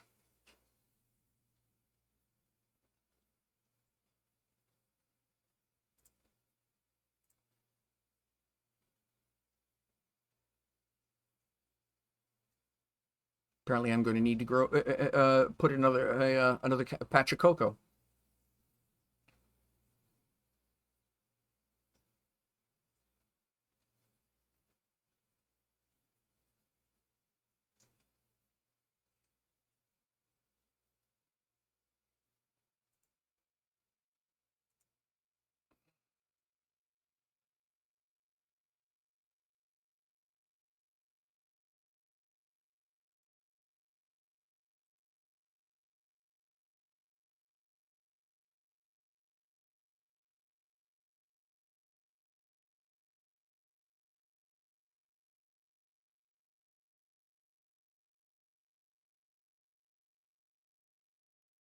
Okay. So stop. And back to fabric making, please. Come over here, drop this and that in there. Let's go get a pack of water.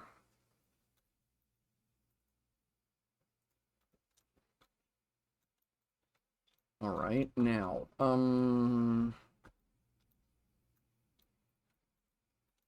let's go over to Flood Valley. No, Southwest Shore.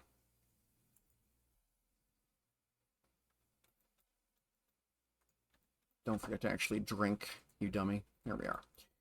And then let's go here. Now, how do I feed?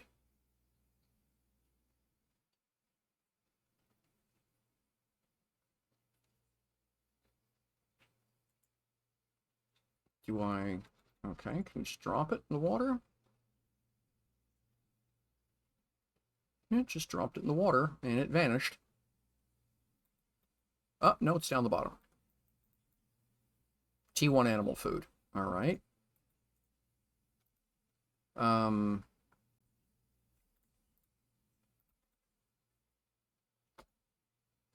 No, that's me eating it, which isn't valuable. I think. Is that what just happened?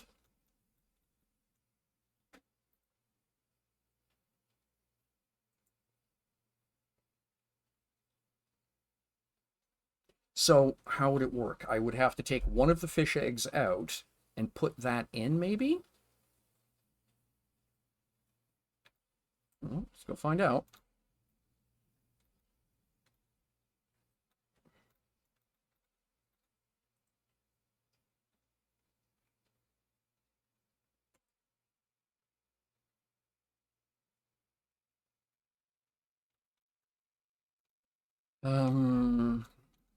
Now, over here...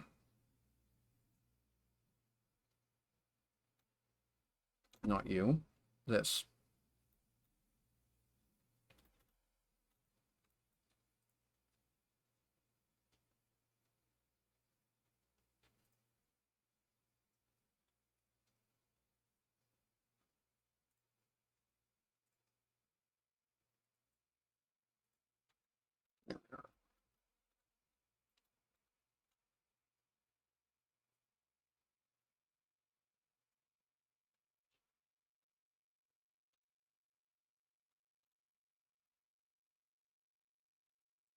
I'm just curious about something. So I can make common larva if I have to. That's what I thought. All right.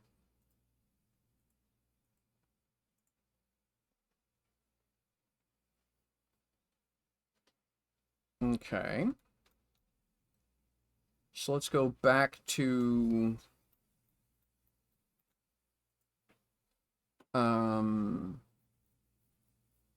Southwest Shore. And let's just test something here.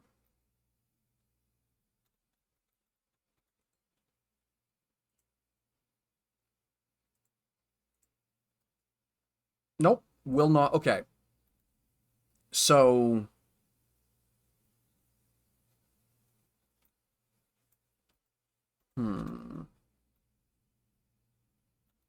All right, so I'm going to need... So there's another piece of technology I'm missing, I think, is the problem. Let's go back to High Water Plains.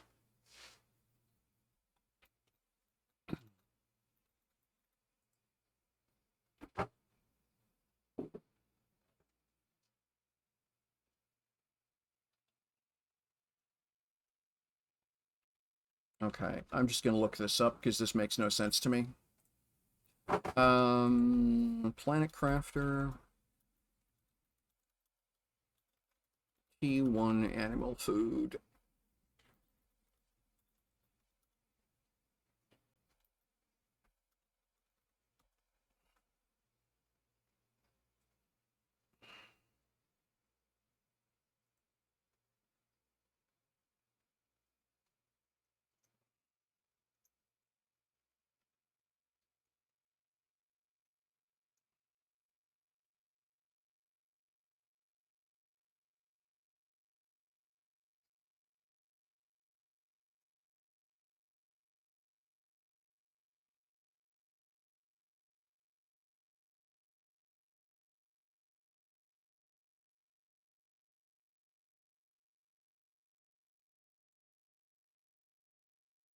Okay, so you need the animal feeder.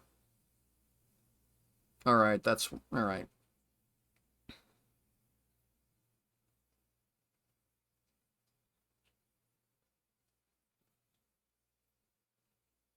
Okay.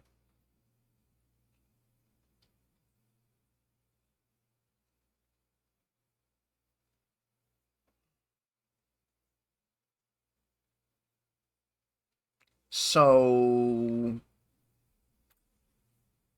all right. So, won't help fish is the short version. Will help mammals when we get them, is the way I read that questionably written document.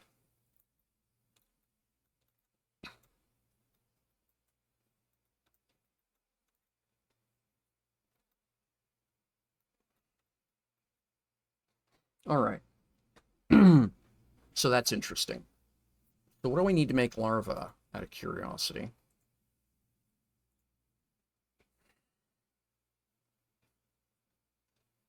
T3 mutagen, phytoplankton B, tier 2 fertilizers.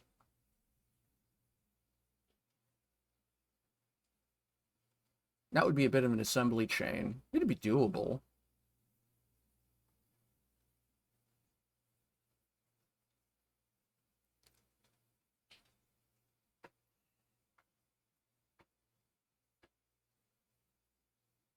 So,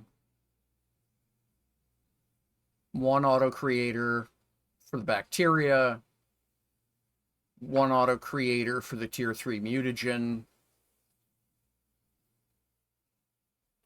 one auto creator for the tier 2 fertilizer, one auto creator for the tier 1 fertilizer. So that's 5 machines to build that supply chain. Not terrible. Put another floor onto this place and set it up there.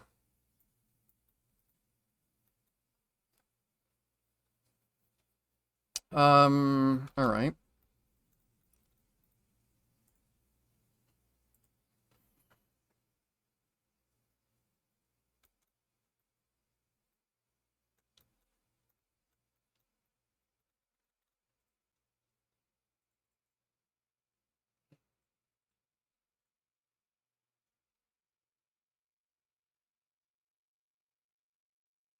Go. Bunch of genetic data, which I can use in my build my own critter kits.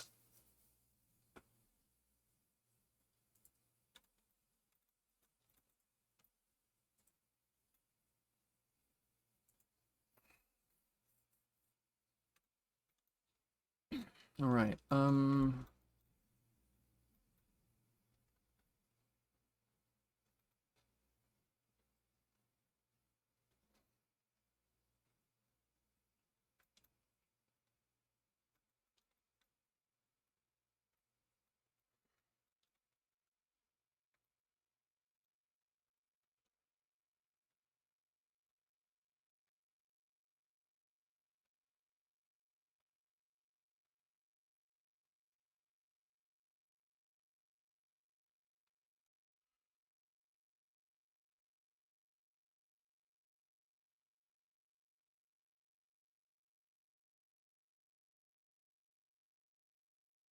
F2. There we go. F2. F2. Thank you.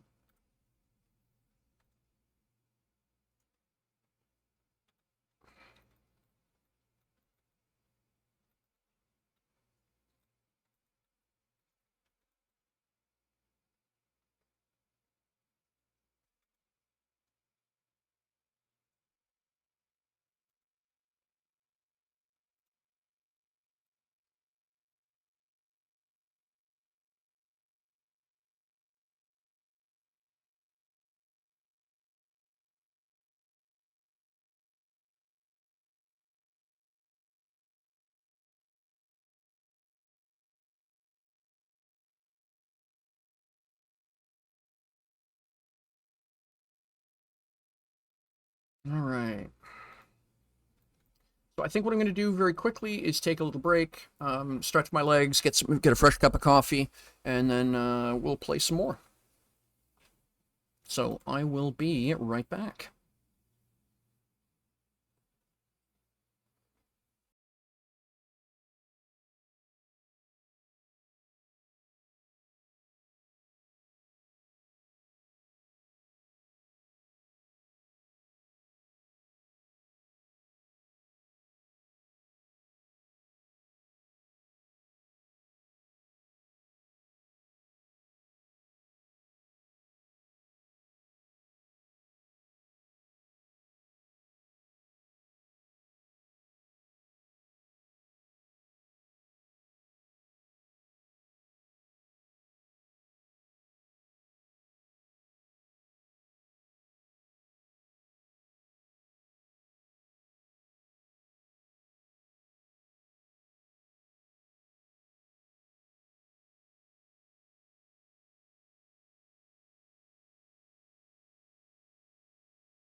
All right, we are back. Apologize for the delay. Got into a coffee philosophy discussion with one of the roommates. So, serious and important conversation need to be had. Thank you very much. Yeah, and don't apologize for sanding a 3D print. It probably needed to be sanded. I presume if you're doing it, it needs doing. You don't have to apologize for that.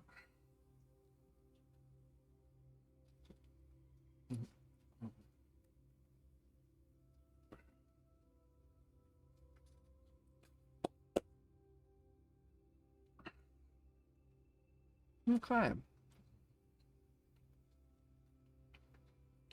Oh, very cool. Very cool about the penguin obsession and very cool about making the clock. That's awesome. All right. Let's head back over to Highwater Plains.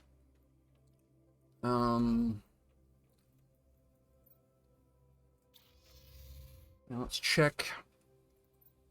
We're almost there. 6,000 points is what I need, and we're at 59.55. So another launch, and we will be able to get the next piece in the puzzle. Mm-hmm. Thank you.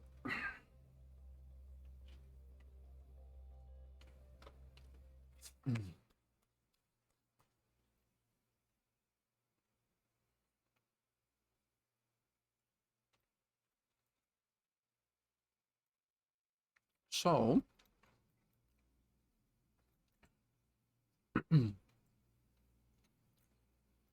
let me 2B larva, 1, 2.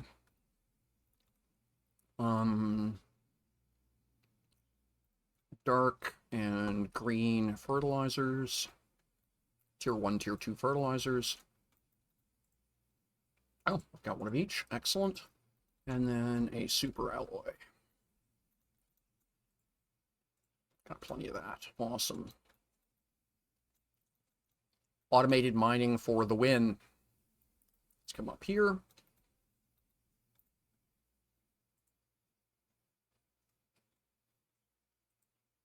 And there we are.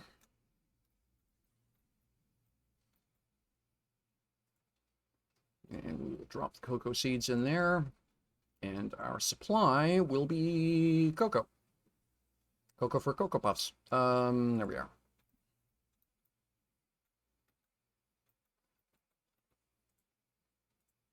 Yep, we are doing the right thing there. Okay, cool.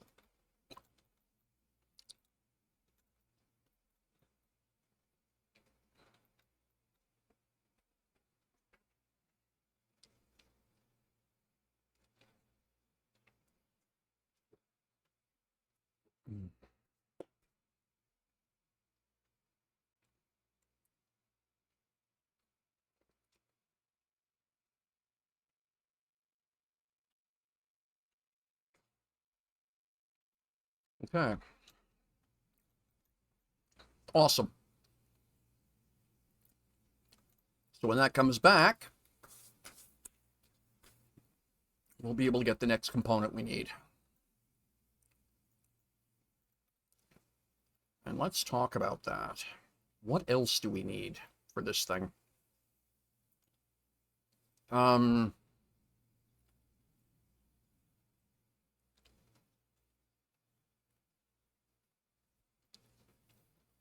Okay.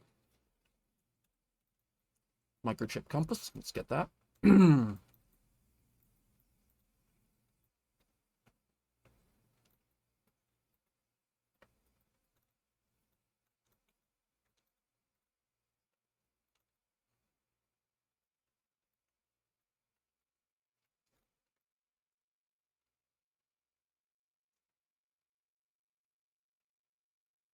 Oh. I never have built this thing, have I?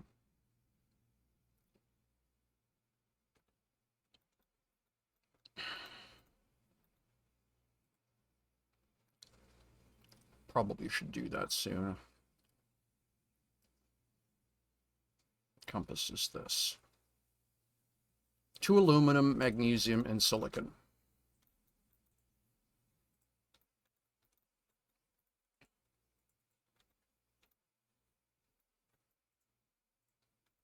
Right.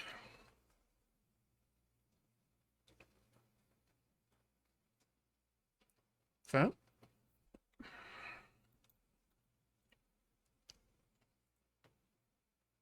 There we go. I need 2 circuit boards.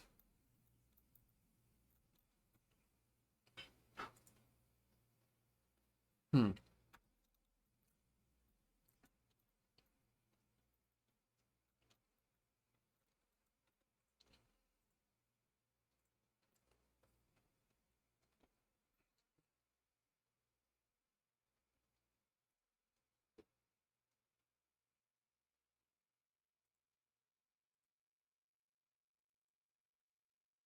Um, 2 fusion cells.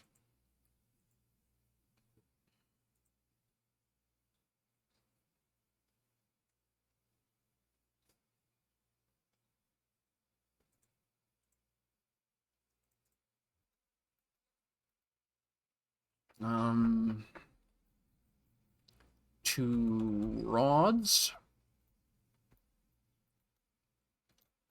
I will be surprised if this is an inventory. No, sorry, wrong bin. No, okay. So we're just going to have to make those 2 super alloy rods.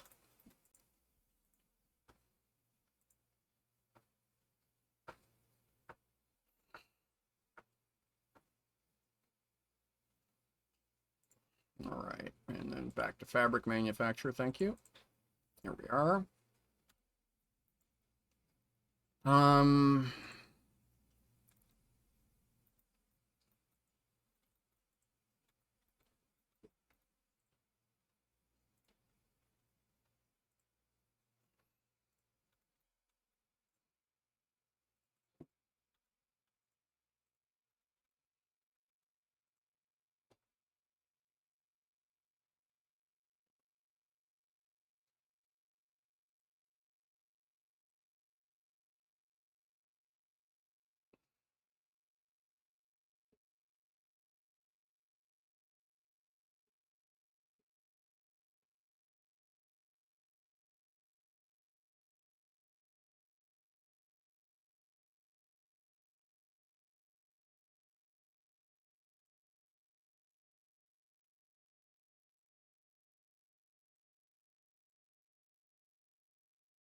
there we go.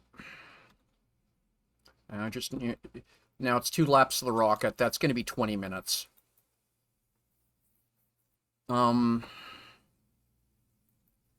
All total.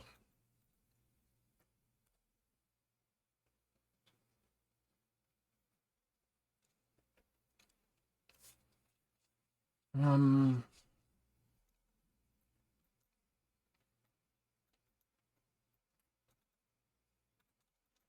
let's go take a look out at the desert base.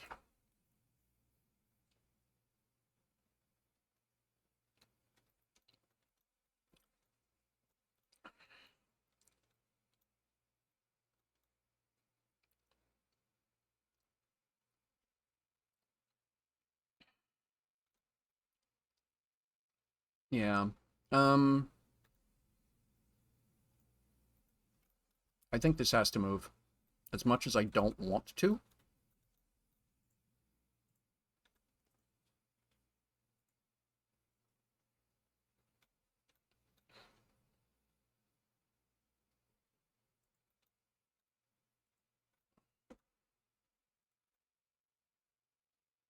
We're gonna have to move this over here. I need, it's just chewing up too much space. So what we're gonna do is zoom this over here.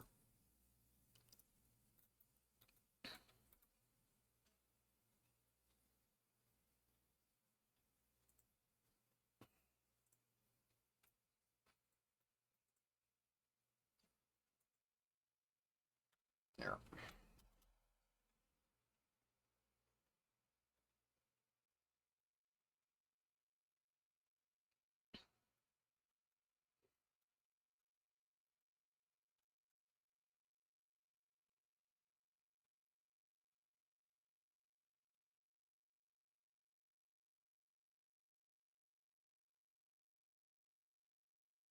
Yeah, okay. I think I know how I'm going to do this. So now I need a door. And then living compartment.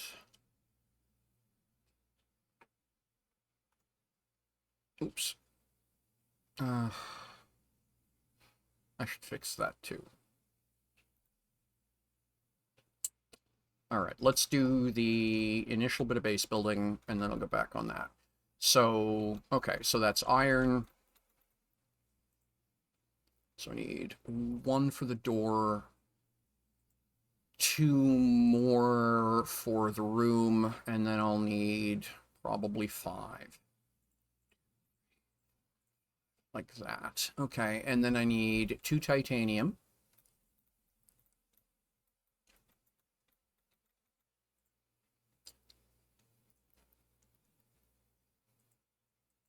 There we go, and then 1 silicon.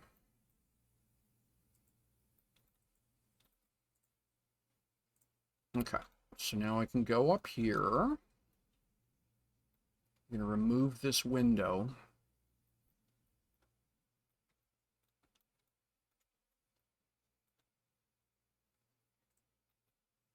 We're going to put a door in there. No, we're not. We're going to put, in fact, a compartment to which there will be a door. Like that.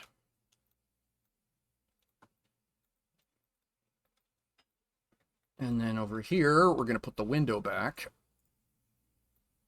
Like so. And then here, this is going to get skitsy.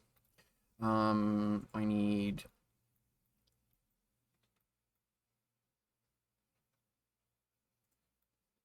Nope, that's not where I wanted that.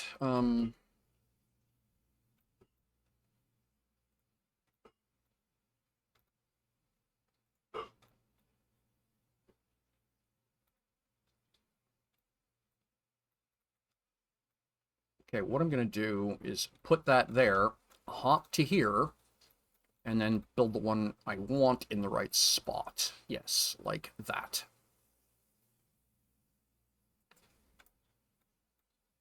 So I should be able to drive under that with the rover. That shouldn't be a problem.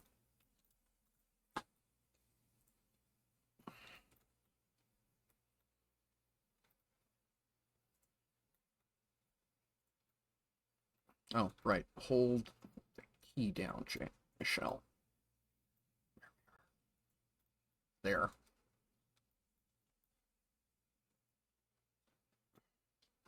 Okay.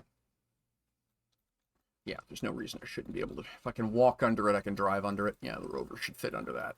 Let's go get the rover and prove it, though. And my rocket ought to be back. So let's get over here. Oh, wrong way. Back to High Valley. Or High Water, rather. All right. We'll put these in here.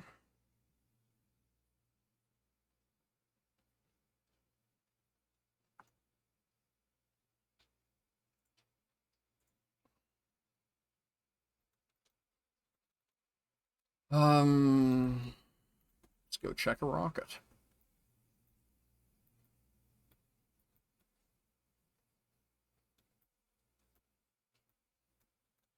And I want a power, energy multiplier fuse. There we go. And just launch that rocket right now.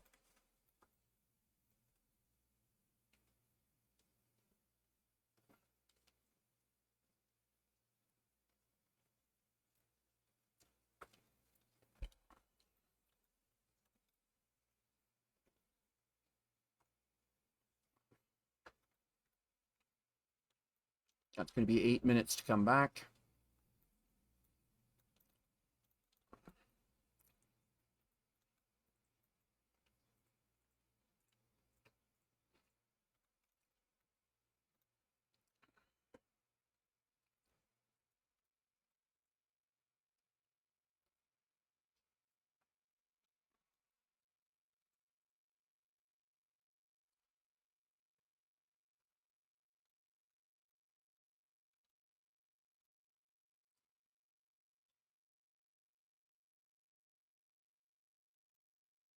Oh, forgot the rover. Well, that's fine.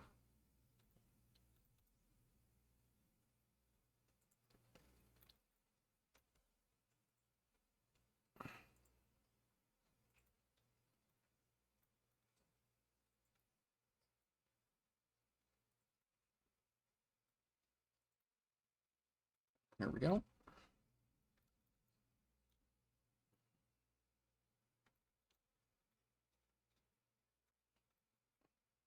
Should probably... Yeah, okay, let's go get some more iron. Should be down some. There should be plenty in the box downstairs.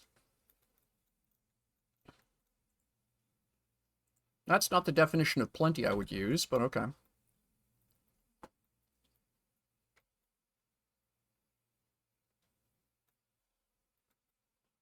Let's, right,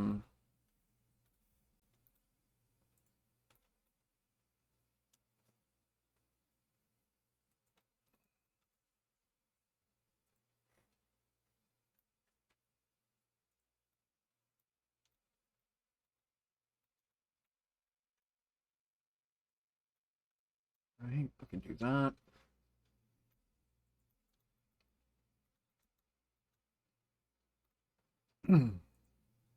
Ah, got iron.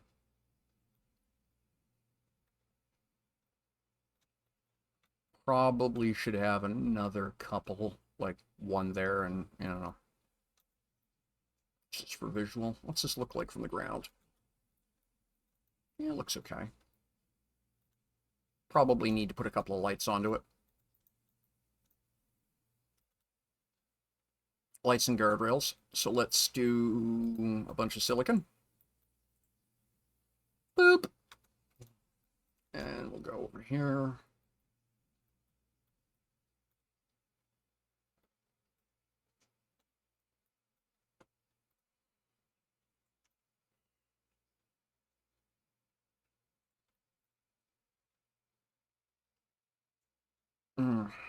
That's annoying.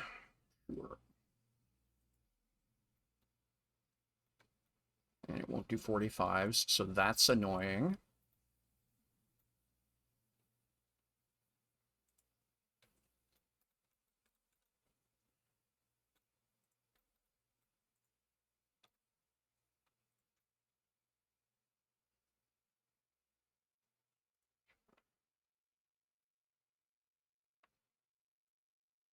Yeah, it would be nice if it did that corner angle.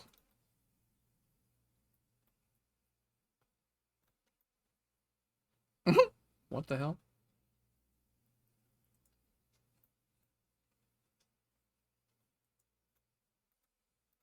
Hey, Tubes! Good to see you. Thanks for dropping in. Hope you're doing all right. I'm doing okay today. Having fun with some base building.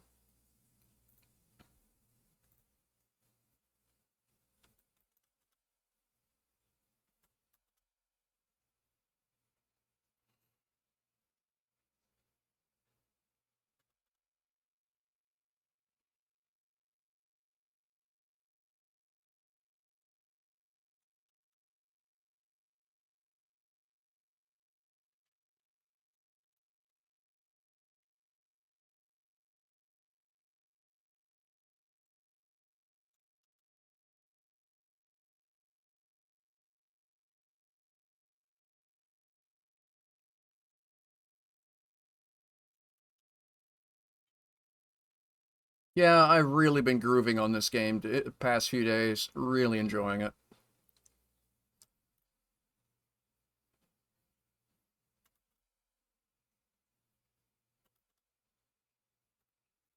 Hello?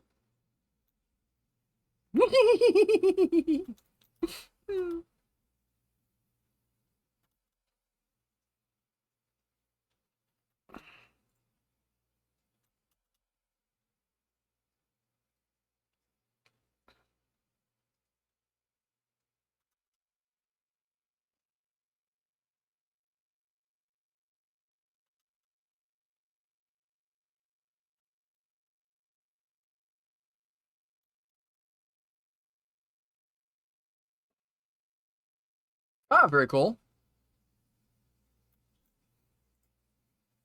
So it took 3 tries to download to get the DU client to install. That was a pain in the backside. I'll probably wind up seeing me exploring a couple of the private servers there over the next few days, or next few live streams. I think that'll be the next thing I do, is take a look at that. Grabbed a copy of MyDU, was pleased to find out it runs in a Docker container, which means I can probably run that on my Linux box and put that up just as a semi-permanent server. So that might... The Island DU. Okay, cool.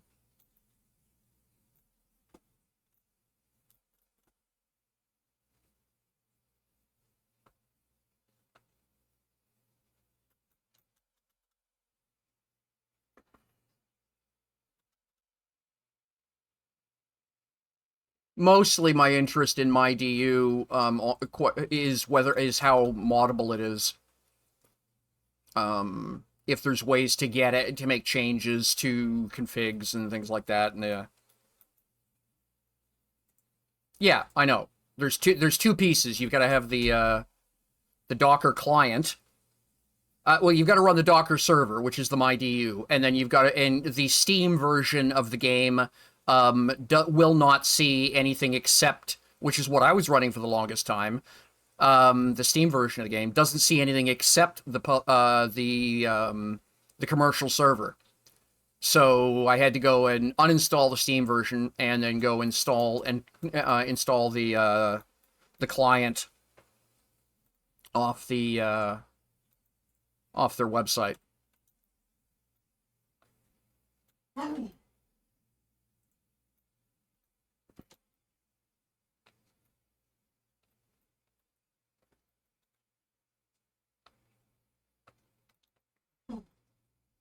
But yeah, what I was saying was that I wanted to take a look at the MyDU with the idea I may put up my own server and host it on a data center I have access to.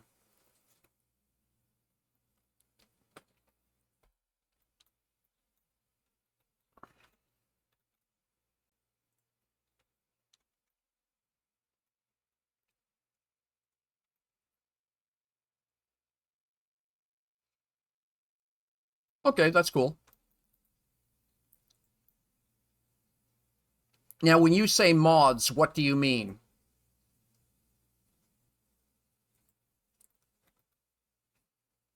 I know what a mod is. What I'm saying is, what have they done which require, is it custom code? Is it custom config? What exactly are those mods? Oh, okay, cool.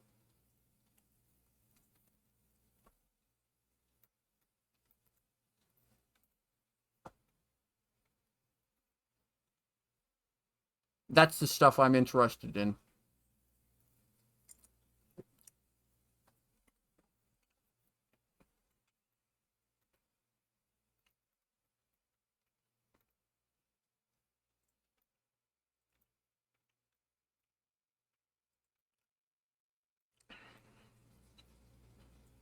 Here we go.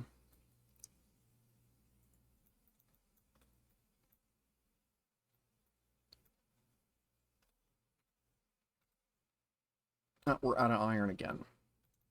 Has any been delivered?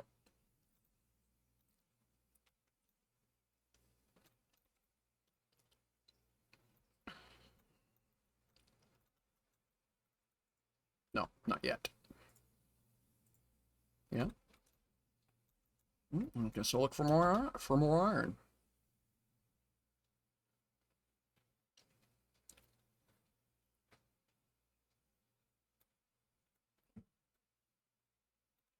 Yeah, I've had an idea for the way that they should have done the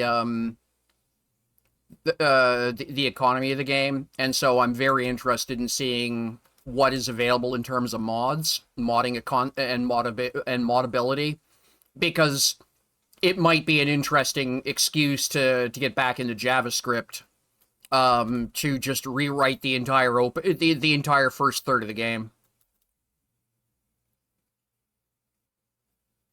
I've always been of the opinion that Nova Quark's biggest single mistake with for player retention was how they wrote the opening of the game. I can't remember if I've been here before. Let's go look. I don't recall this.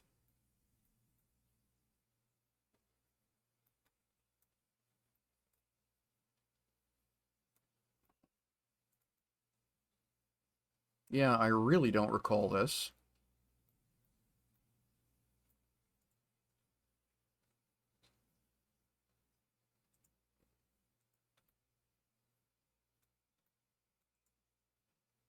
Yeah, absolutely, we'll take that.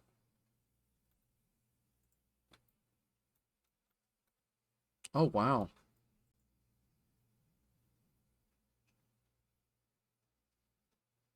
I found some weird remains around here, as if humans had already been living here. But this planet's so far from the habitable worlds, how could it be? The remains seem like ancient debris, but I can tell that they're ones who were made were highly advanced. The tablets are unreadable, as almost everything has been erased by erosion and storms. I don't understand. Interesting.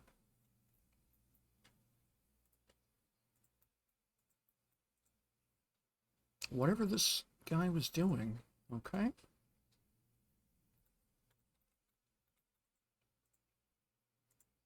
Oh, wow. Well, I'm not going to argue with grabbing a few of those. Private Scavenger Assignment Reconnaissance. An abnormal number of ships from various companies have disappeared in the Izathal Prime sector. Go there and find out what you can. Investigate the sector, discover why ships seem to vanish, report and find presence of any hostile life, identify any crashed ships and report them to their respective corporations, record the whereabouts of all merchandise found. So that's the poor beggar who got sent here.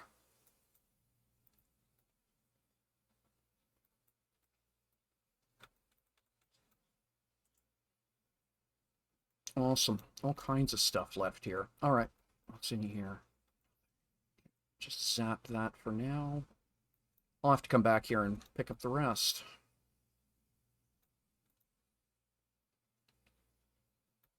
Right. Where am I at?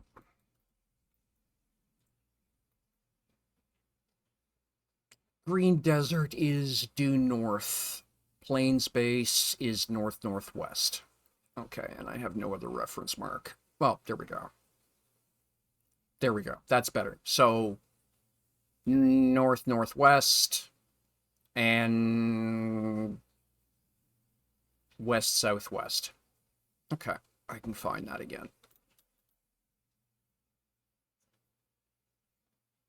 And there's this big bloody monolith here. duexports.com. Okay, very cool.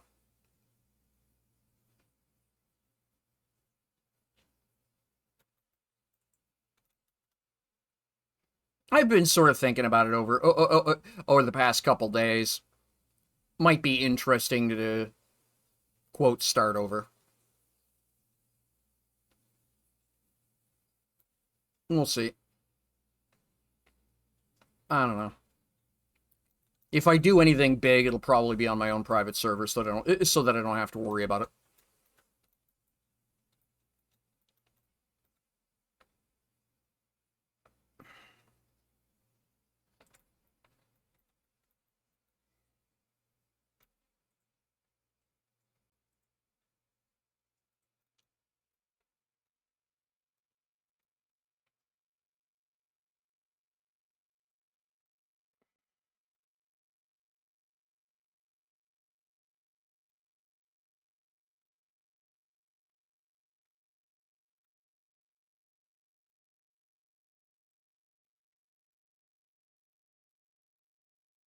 Oops, out of iron. God, I'm clumsy. Yeah, out of iron. Well, that's fine. Hydration low, we can fix. But that's good enough. I need to do a couple things next. All right, let's go get the rover, first off, and test this. So, back to Flooded Valley.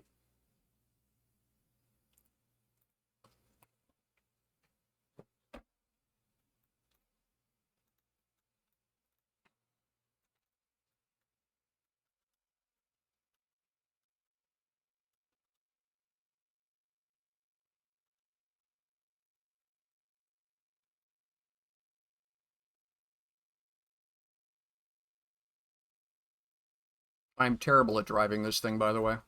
Feel free to giggle as much as you like.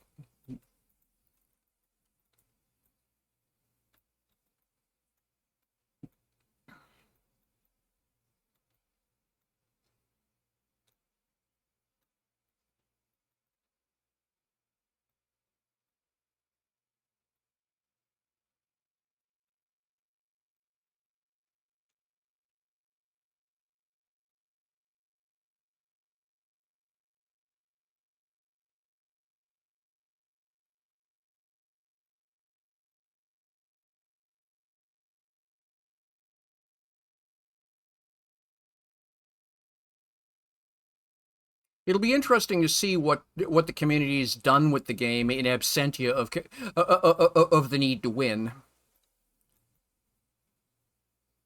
That was probably one of the biggest problems with the commercial server.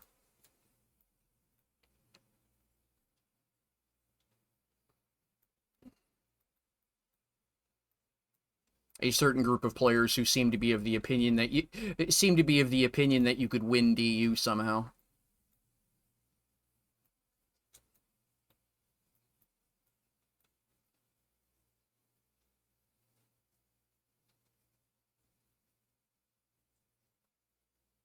TTV.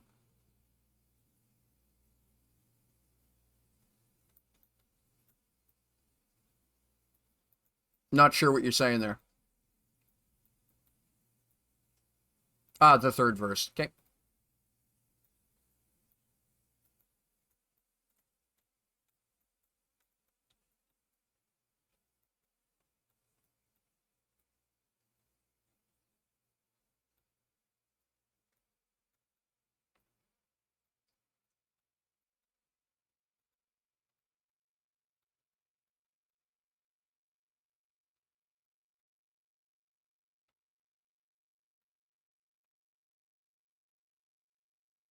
Oh, thank you very much. I'll check on that after I'm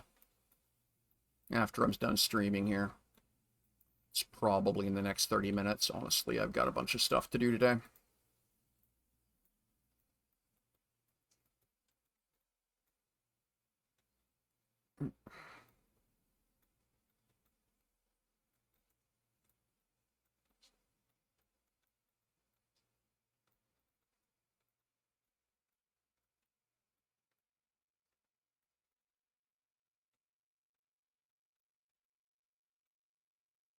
Yep, it does fit. Okay. It squeaks, but it fits. Awesome. That's one less thing to worry about. Okay.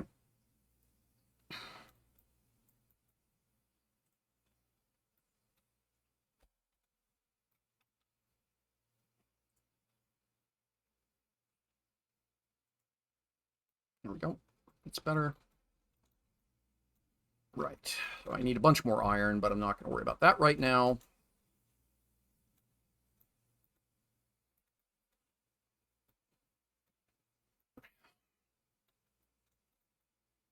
And now we will go back to Highwater Plains. We will have a croissant. And we will go empty a rocket ship.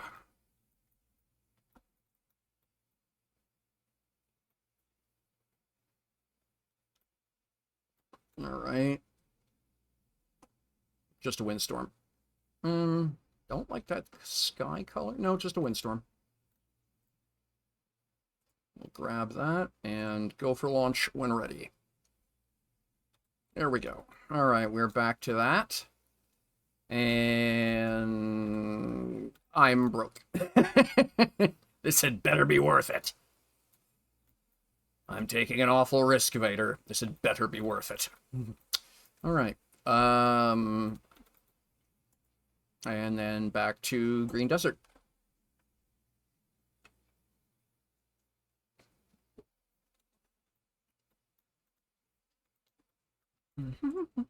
Still no iron.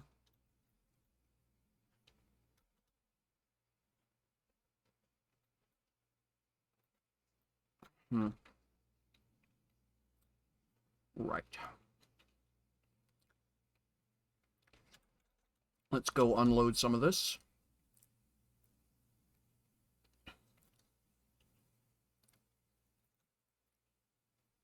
Um,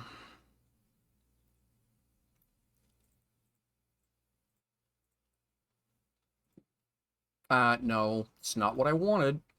Well, I only need 2 of those. So there we go.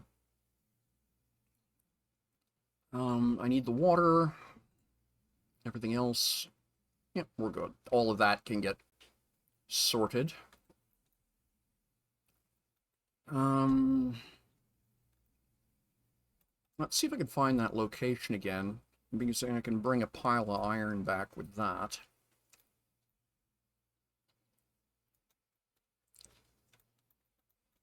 So it would be due south. Whoa, hello there. When did you land?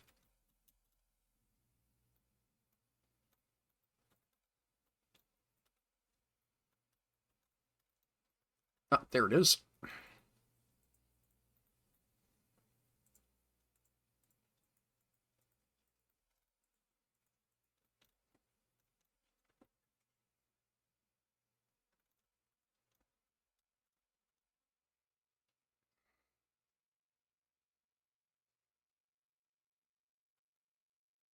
Got lucky on that.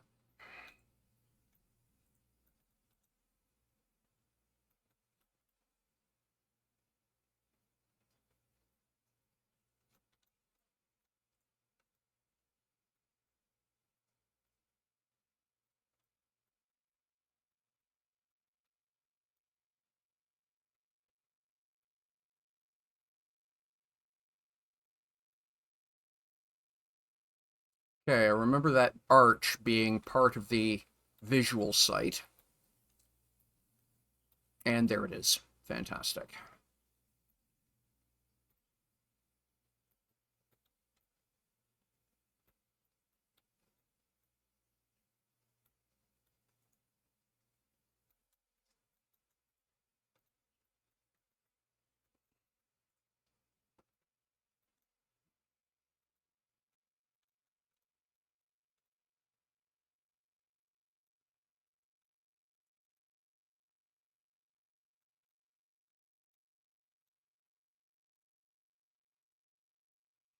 Wow, it's an awful lot of stuff.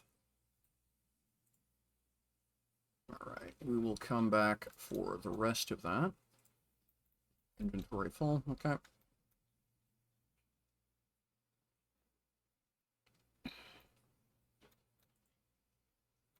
I'm just going to shovel everything into the trunk.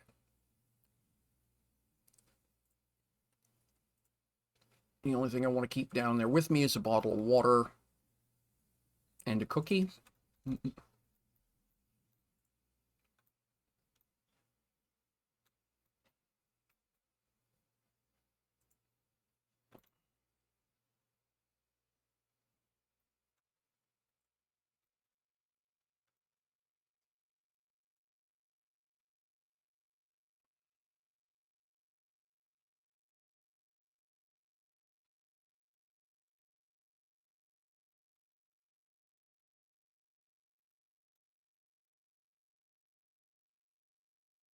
Wow. Yeah, okay.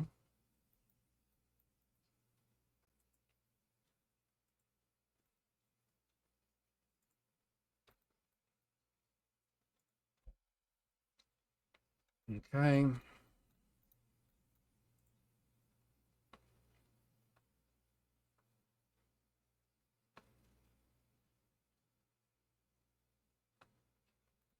Hmm.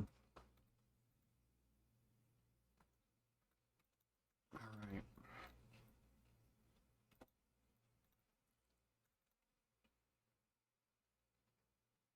Got quite a nice base built and ran out of water.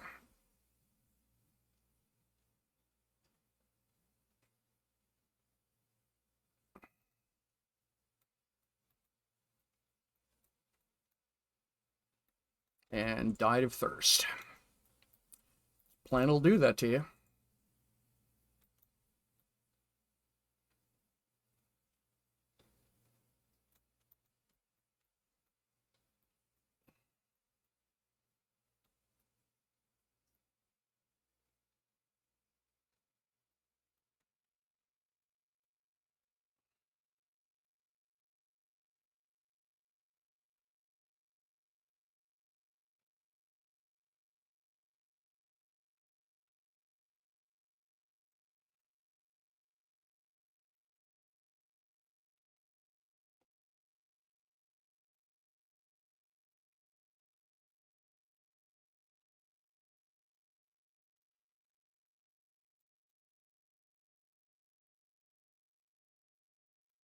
And sort, and just give me all the iron for now.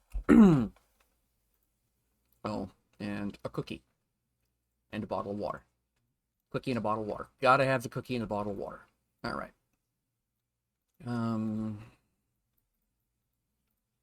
We'll do another ramp there. Like that. And then I need foundation grid. Oh, don't be a jerk.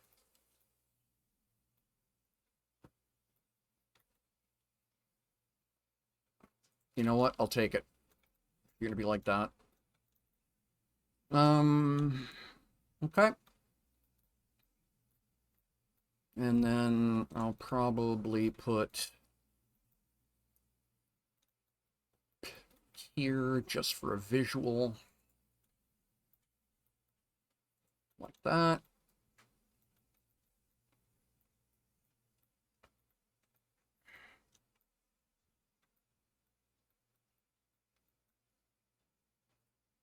Like, yeah, that, good enough? No, not really. There. I don't care. A little extra rover should still fit through that gap. I don't trust that worth a damn. Let's do this instead.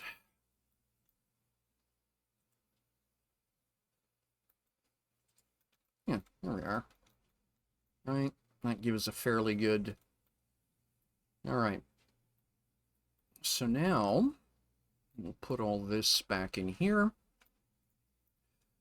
Now, I need 2 fusion cells. I need 2 energy multipliers. I need 2 chips. I need the microchip. I need the super alloy.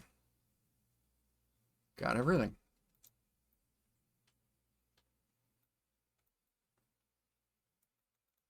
Let's run this, and then I'll need, what, 4 or 5 pieces of iron? 1, 2, 3. Let's try with 4. We'll see where that gets us.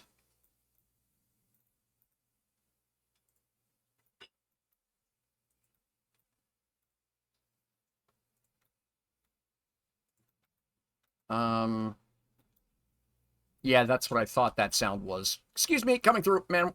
Man hiding in terror. Where?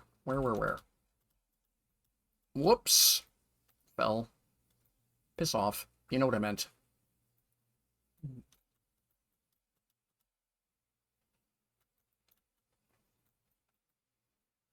That one.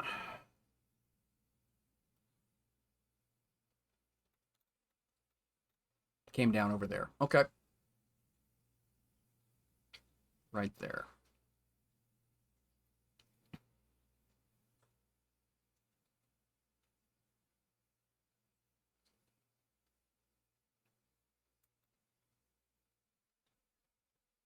Those are all going to come down practically one on top of each other. That should be the last one.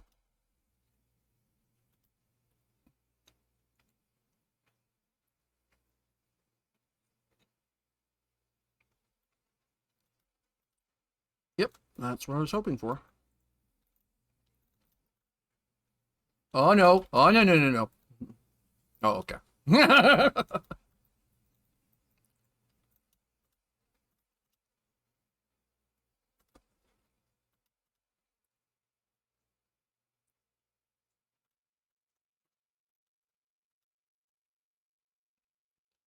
the boulders will evaporate before the actual minerals will, but still.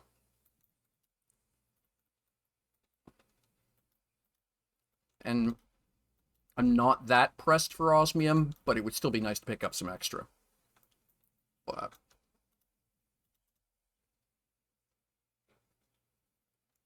yeah, like here, right?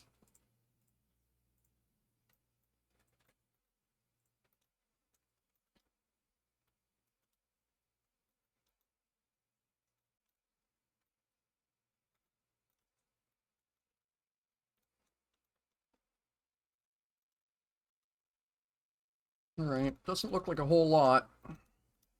But hey, some for free is better than none.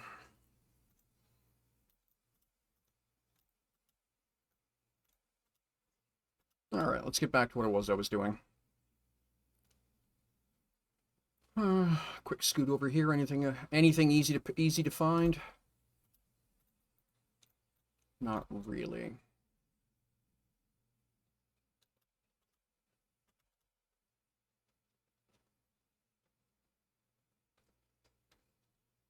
All right. One more piece. Let's do that. Let's do that. Let's hop up here. And then here, let's do this.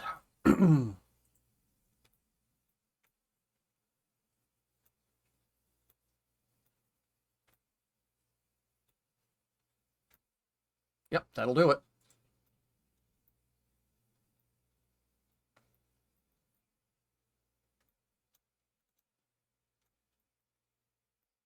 Okay, just a whirligig. Another whirligig. Warning lights. Yeah, okay, that's cool. So I will need a little more iron, just so it doesn't look so strange. But let's go get the rest of the stuff. Okay. Right.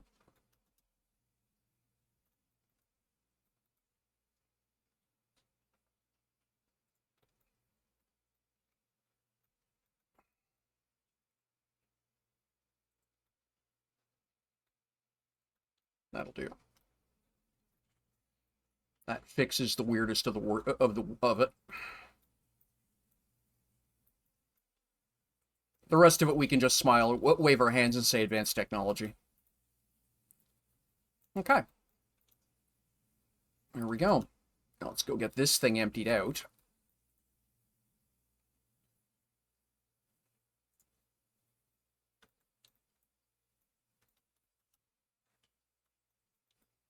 Yeah, I like that.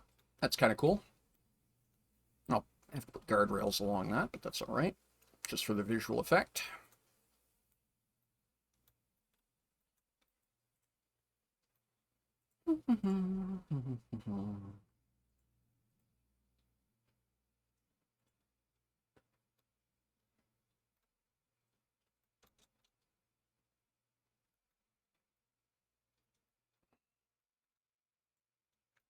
Oh, lots of silica there. Okay, great.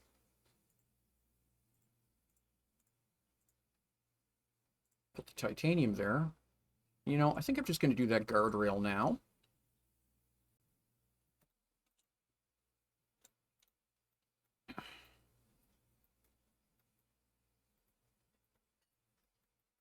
And I'll need to bring some water with me. Yeah, definitely needs lights.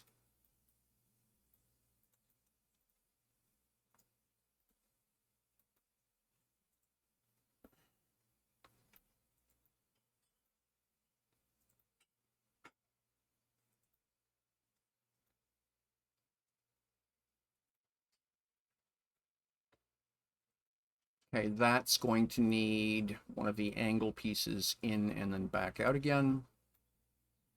So yeah, that's fine.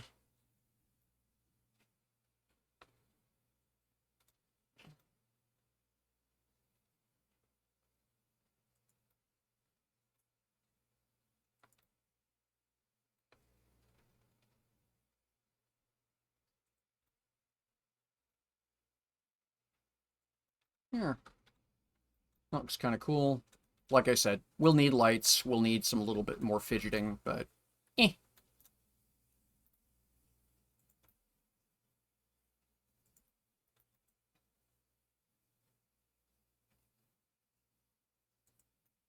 Yeah.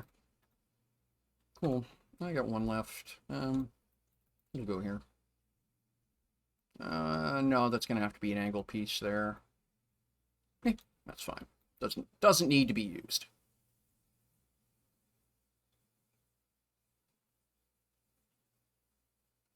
I'll put it here. That'll be a good look. Here, like that. Right. Okay, cool. Go get some water. I've got a cookie that'll keep me going for a while.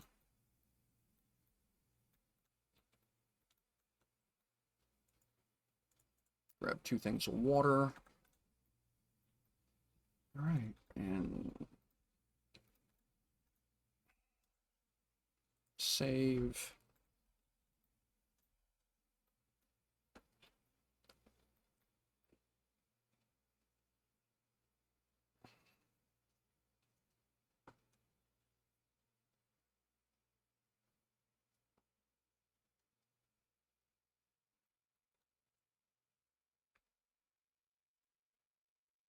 Oh, interesting.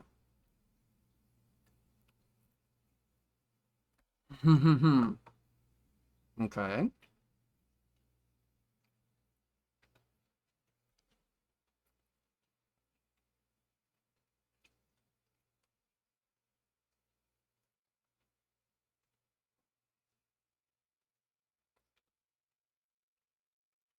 Well, if you're going to be like that about it.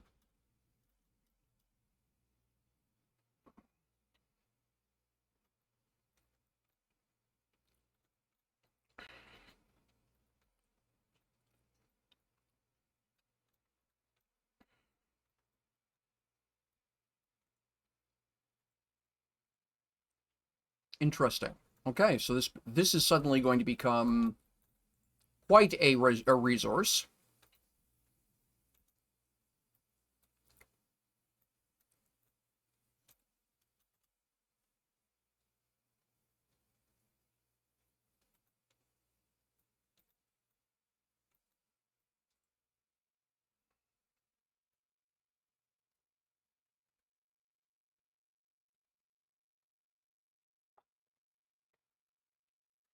Hmm?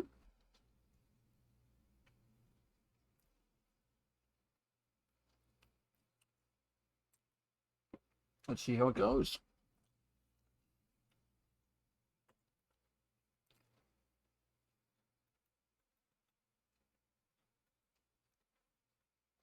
Under the category of gotta be crazy.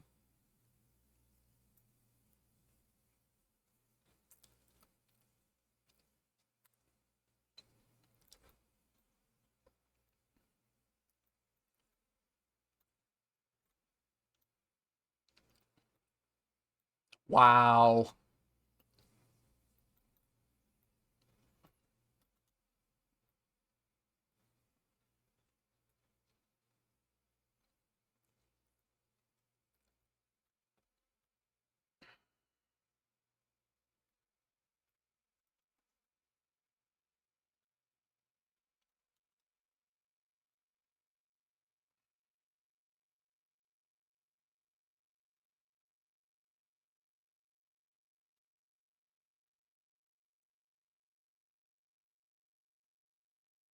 Wow. Okay. Fantastic.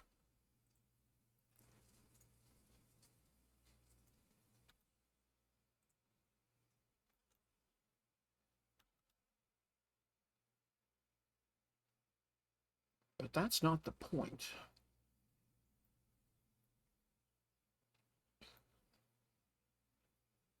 Okay, that purple should be the portal. Yep, good.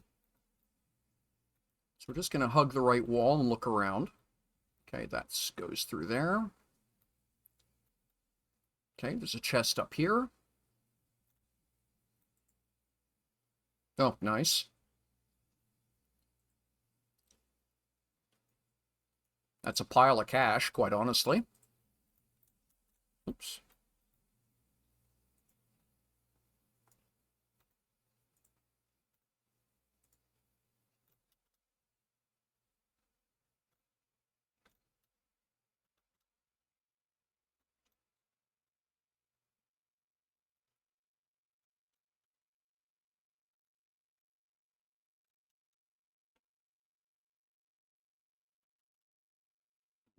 Okay.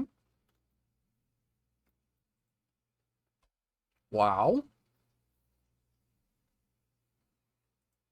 Not too concerned about the flares, but that's fine.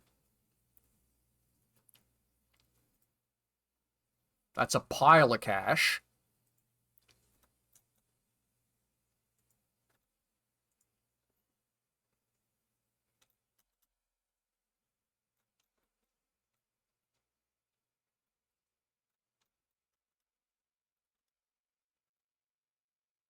This is amazing.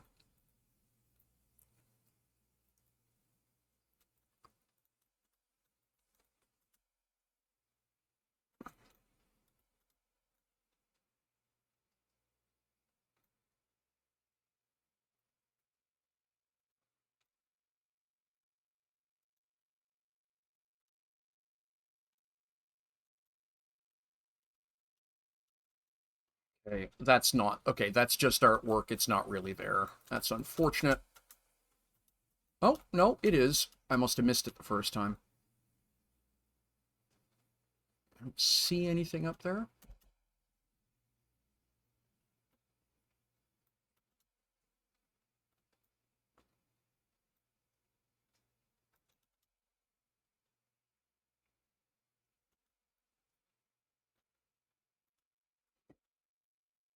Oh,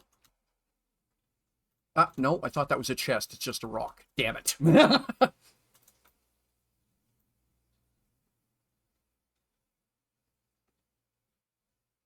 I had expected a literal wreck to be here. I suddenly don't care if there actually is. This is amazing.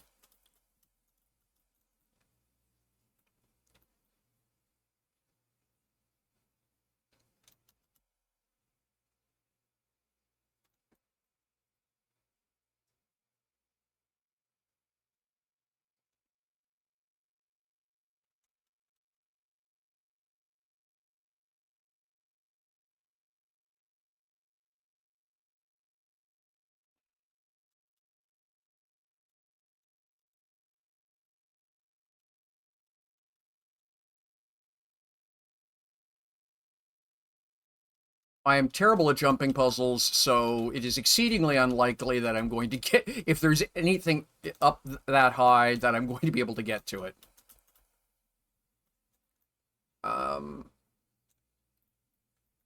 My cheat code for jumping puzzles when my son was younger was just getting him to do them for me.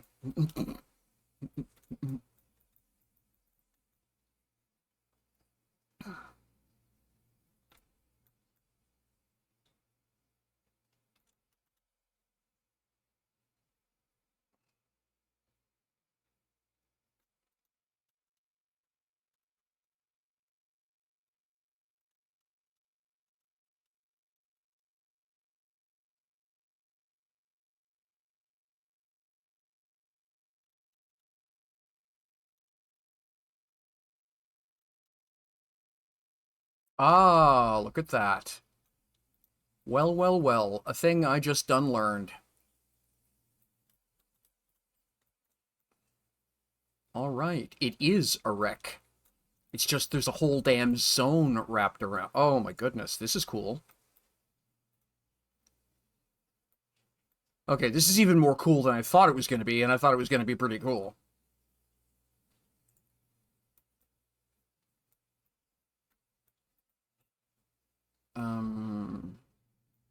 It's a dead end. These are procedurally generated, by the way. You'll never hit the same one twice.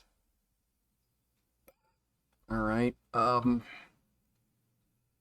Yeah, okay, let's do this. That's too expensive to leave behind. I don't use the flares anyway. We're going to move those over. We'll grab the bacteria. The nitrogen cartridge I can manufacture.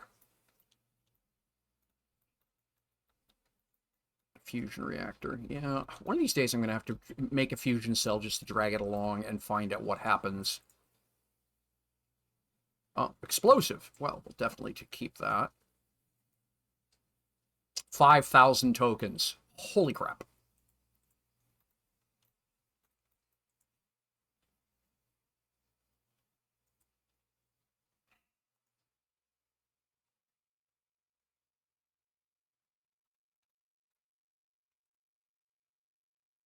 Wow.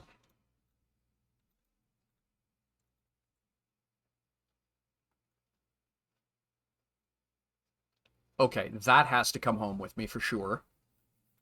Let's get the iron out of here. Let's grab that circuit board. Right.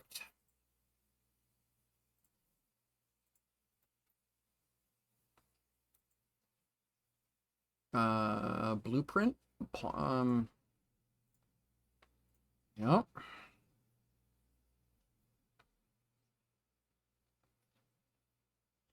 Wow. Well, let's preemptively slug back a bottle of water. Let's grab the iridium. I've been using a lot of that.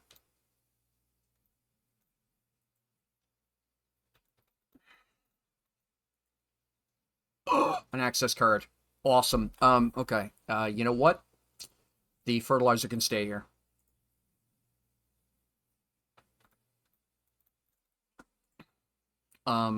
Likewise, the bacteria samples can stay here.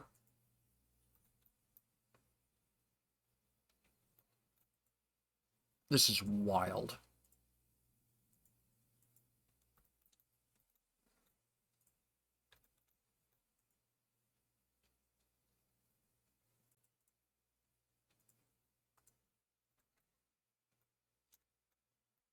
Okay, okay for food and water so far. Look at that.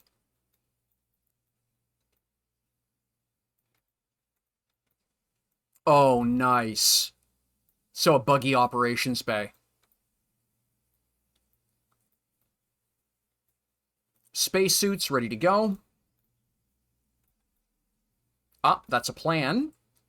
So if I deconstruct that table, I will get the blueprint. I don't care about the materials. I want the blueprint. Wow, we'll leave the mutagen behind. No, the zeolite. We'll leave the zeolite behind because I want that blueprint.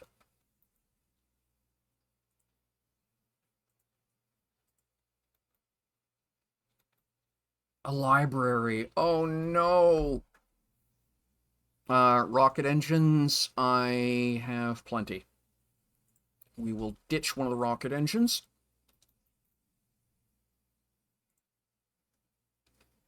So that I can get that blueprint.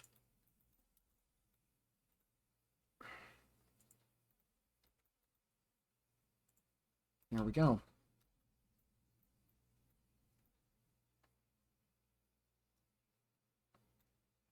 And it's raining out.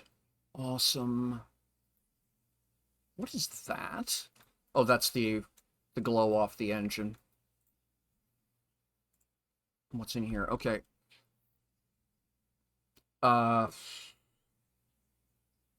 Yeah, switch out the rocket engine. We'll take that. Can't afford to leave it behind. Sort this out. We'll leave the mutagen behind. We'll take the uranium rod. Wild. Absolutely wild.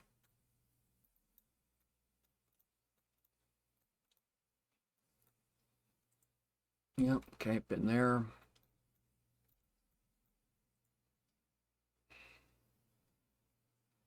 I'm running out of things I can switch.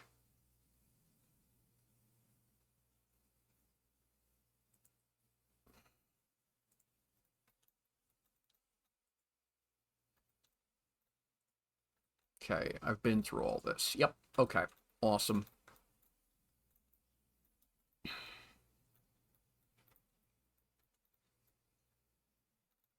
Wow. Like, holy wow. Now, I can do a second run back here now that I've found this. So that would be south of the portal location.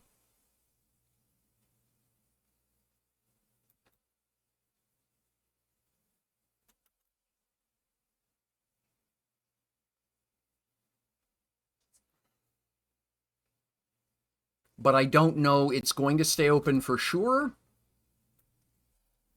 So we'll load up on absolutely everything I can't afford to leave behind.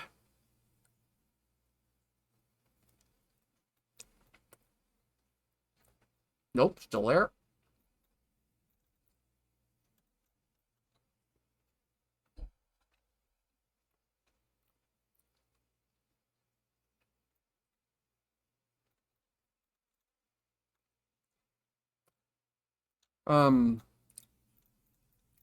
Hang on, mind blown. Processing. Right, that. We're going to keep the explosive with me. That can go there.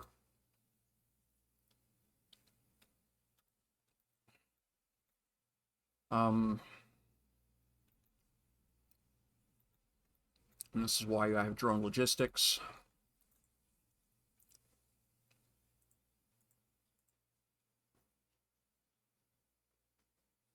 Holy crap.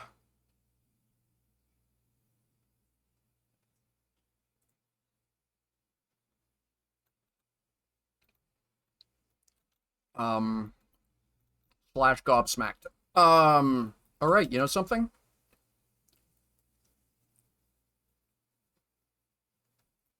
Oh, I'm glad you're enjoying it, Tubes. That's a 175. Let's put in the 1200%.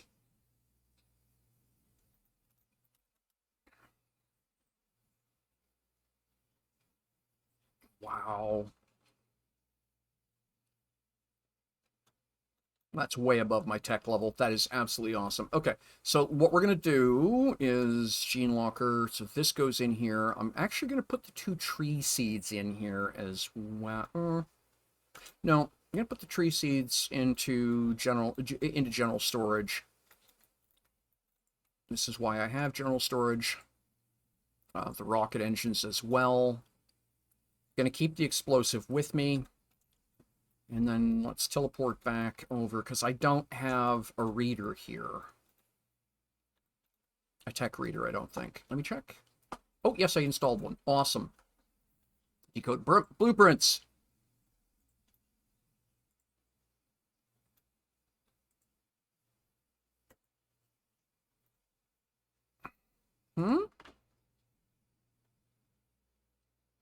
Oh, piss off.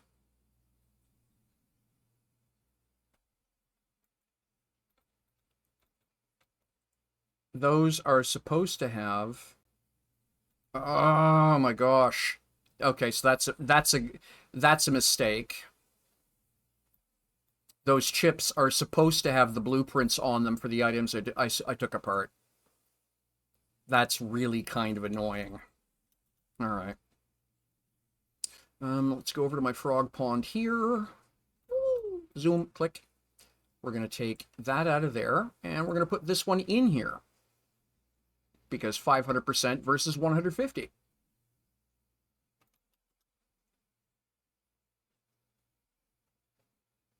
Okay. And we'll go up to run this piece through the gene extractor. I'm really disappointed in that. Oh, stripey pattern. Awesome.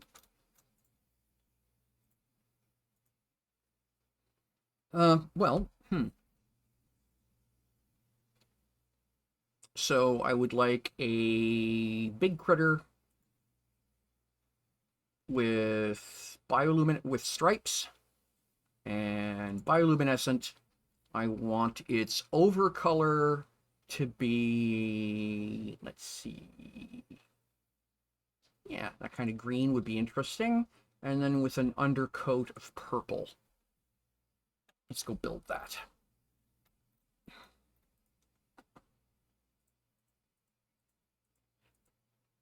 All right. Oh, I need a base version too.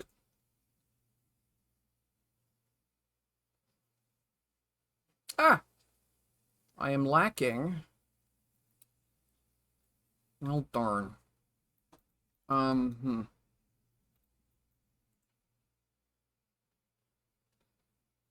Bee larva. Okay. Silkworm, rare larva. I know I have rare larva.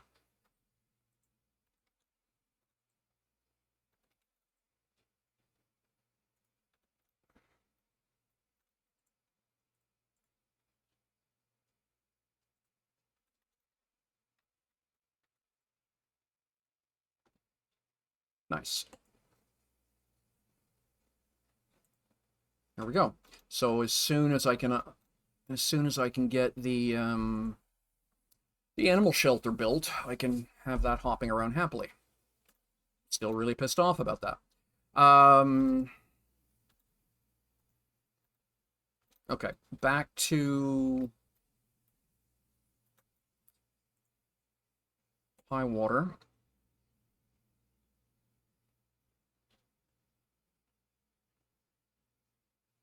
Yeah,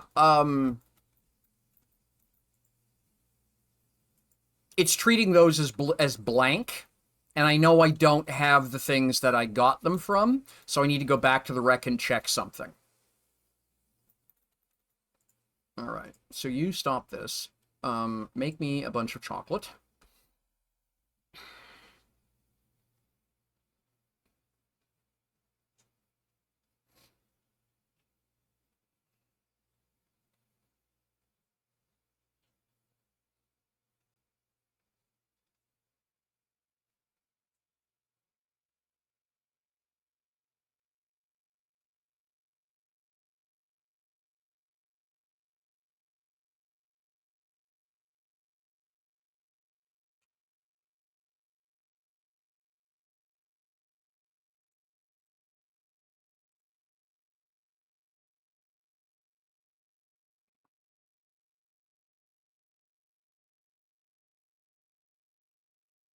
There's a wreck just north of where I am that needs 5 of those. I've never seen a 5-card wreck before. So so this is, yeah.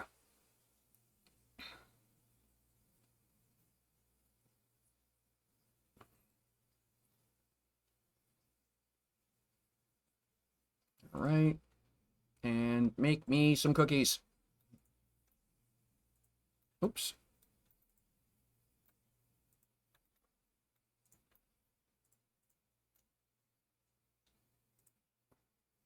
There we go.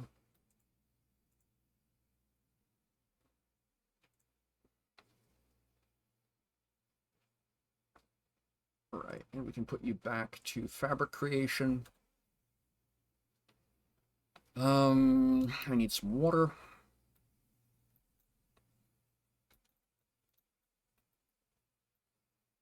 I can just grab 2 bottles from here. 1, 2. Yeah, that'll do. I'm just gonna nosh this now. All right, back to Green Desert. Back through the portal. And see if we can get the rest of that stuff.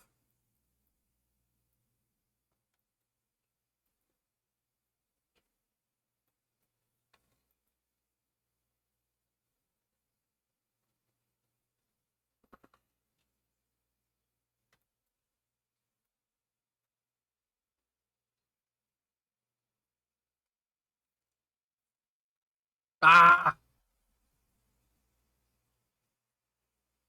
Why would it spit you out facing the portal at the other end?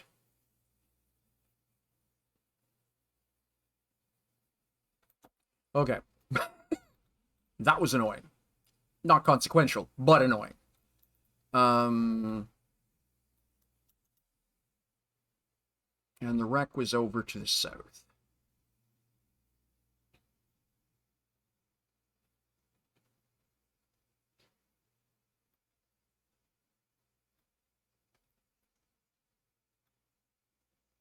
I thought it was.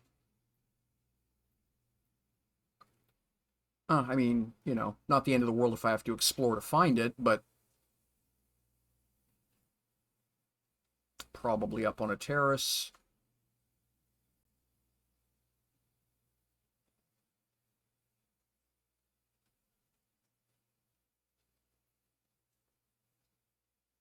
Well, I spotted it from up high, so up high we shall go again.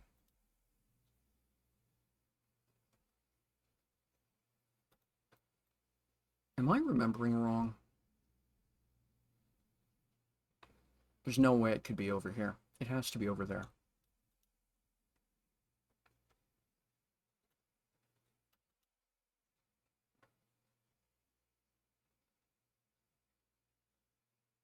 And damn, this is pretty.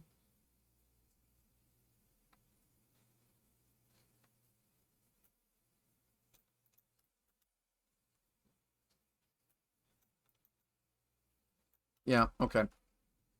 I did remember wrong. It's over here.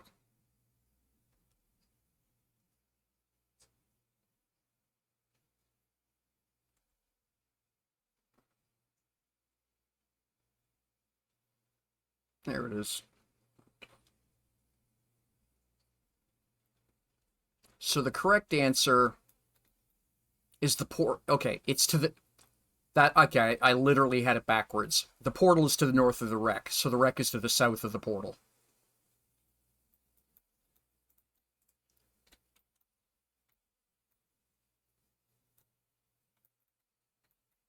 Okay, let's start vacuuming up.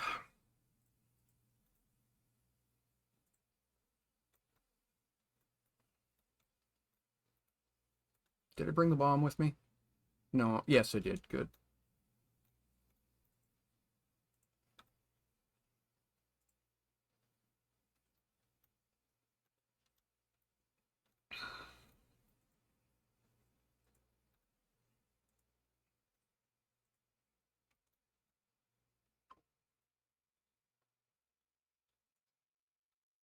Hmm.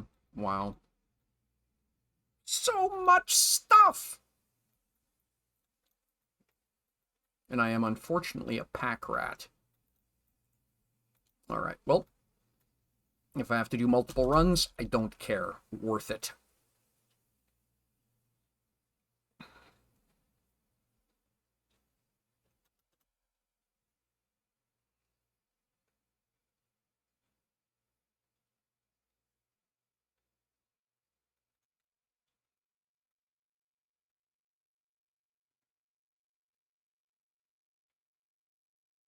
Also, transition screen. Cool! Alright, let's use some of this iron.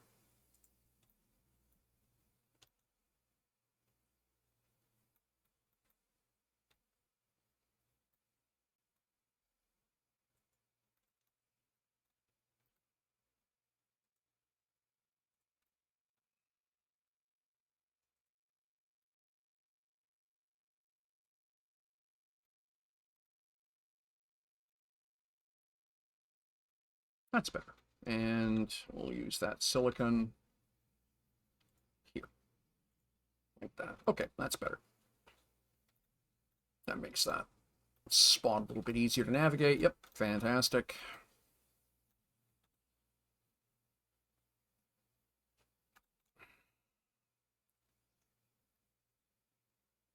Alright, I'm gonna need to build another, drop box over by the portal. This is ridiculous. I'll probably need to build 2 drop boxes. Um...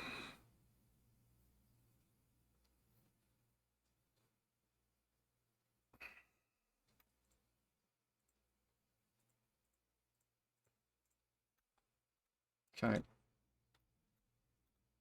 don't suppose you happen to have some iron around here, do you? No, still hasn't refilled. I've been using a lot of iron lately, so not really surprised. Okay.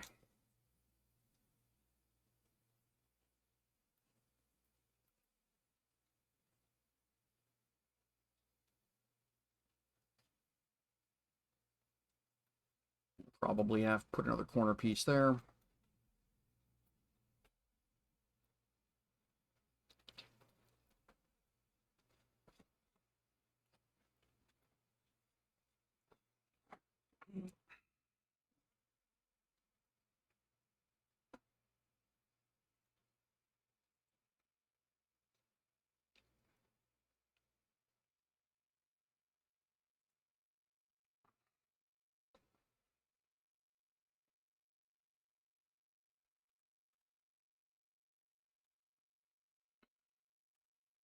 Wild. Okay.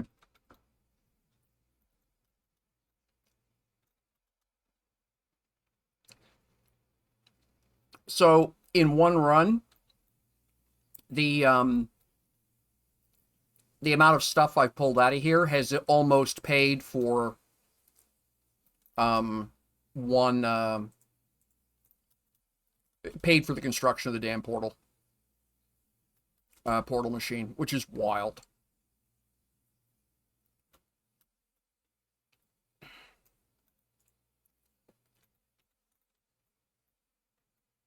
All right.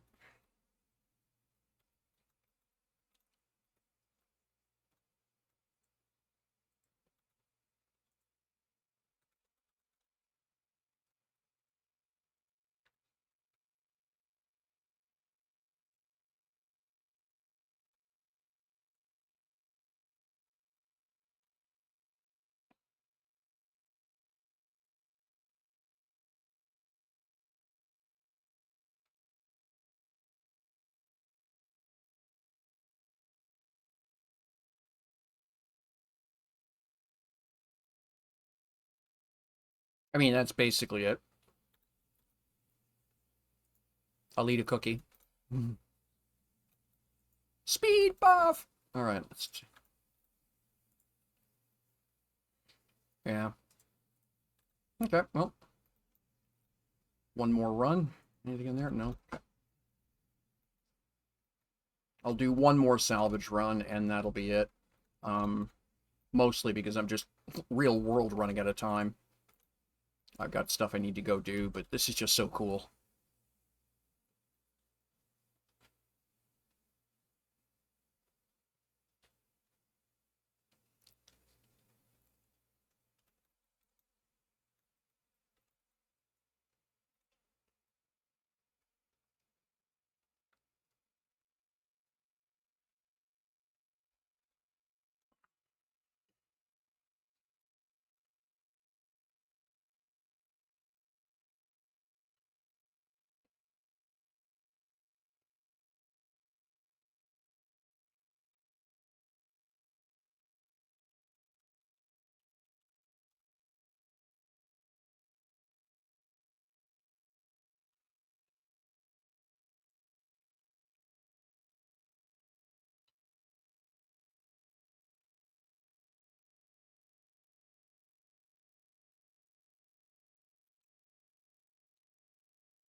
Right?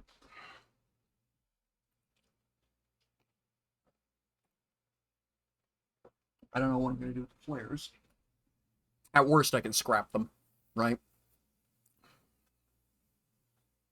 Um, yeah.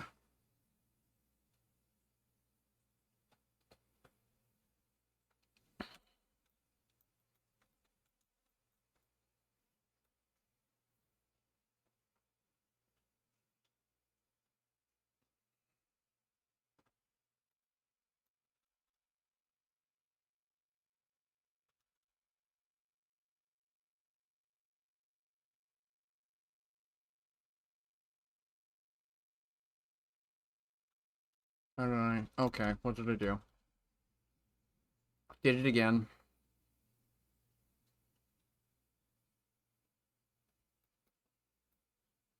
Okay, that's the portal.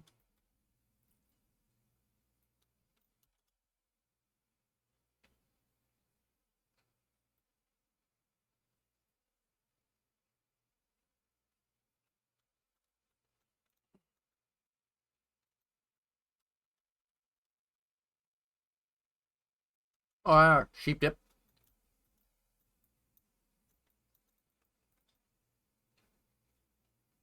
Isn't this awesome?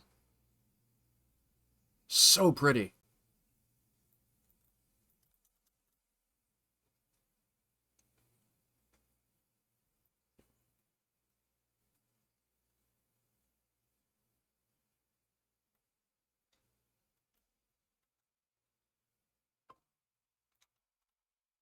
And I'm lost. Completely do not remember where it is I'm supposed to be going now. Oh, there it is.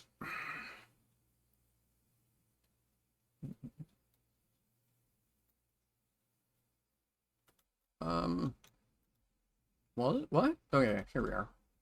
Weird.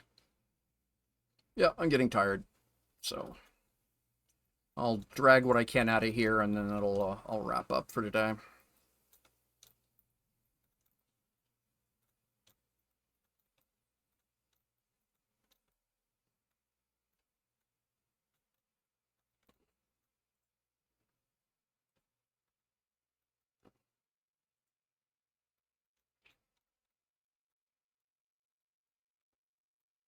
You know, I think I know what happened.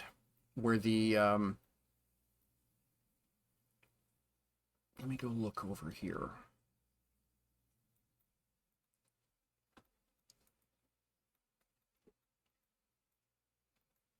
Let me try this again. Now,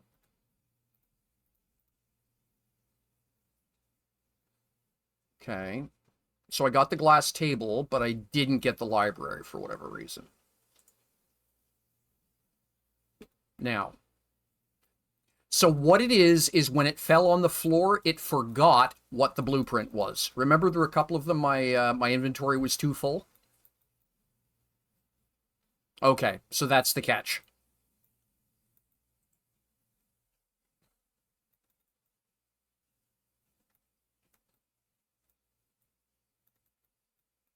Oh gosh. Yeah, right. So if I'm going to take something apart, to get the that's the glass table, I've already got that. So I'm going to take something apart for the blueprint, I have to be sure that I have the space, or it will forget on pickup. Here we go again.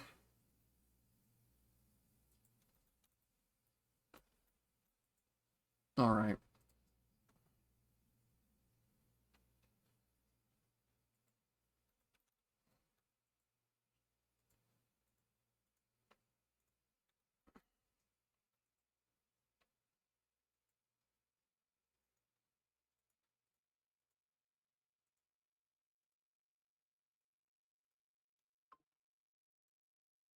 Um,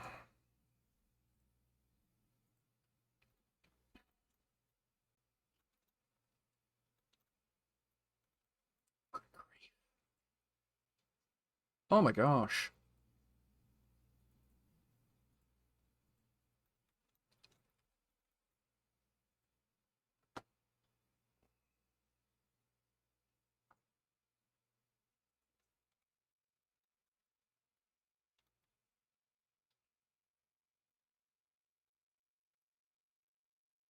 Okay, there's an uh-huh. Well, let's do it. A vault. Oh my gosh.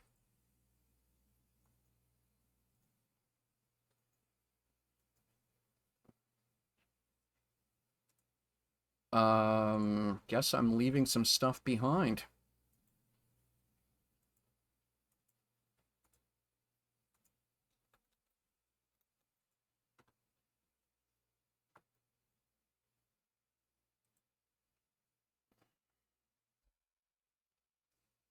Wow.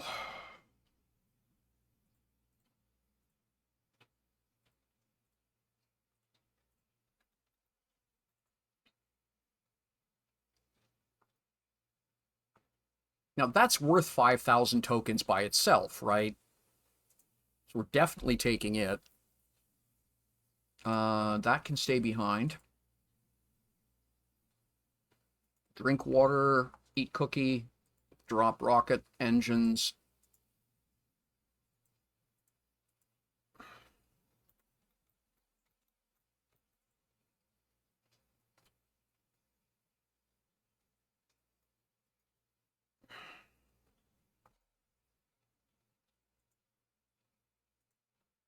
Okay, this is getting silly.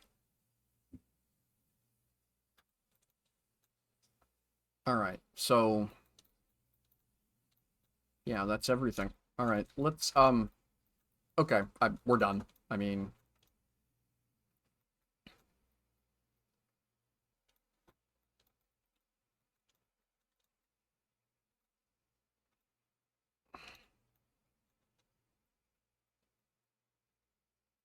Pete's sakes. I don't have the trash can blueprint. Um,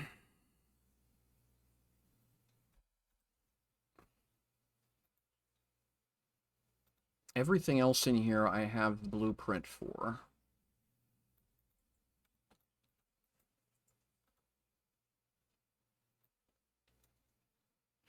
Yeah, okay, let's drop the bomb.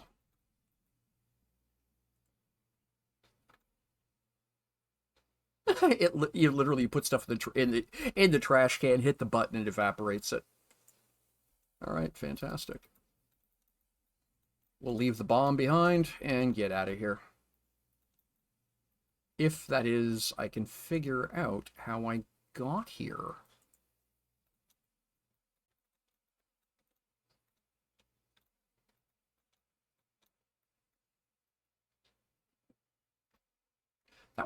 This is an entirely different section of the ship, isn't it? I hadn't been down here at all yet. I thought I'd explored the entire wreck before. I hadn't. I'd missed an entire branch.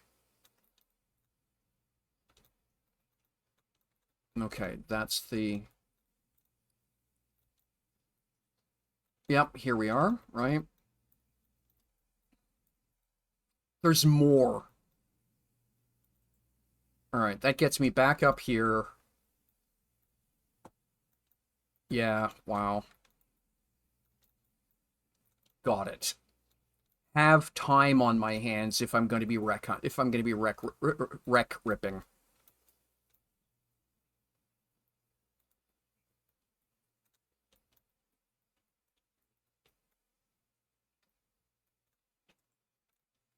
And that's it, ladies and gentlemen. Ladies, gentlemen, non-binary finery, everybody else out in the audience.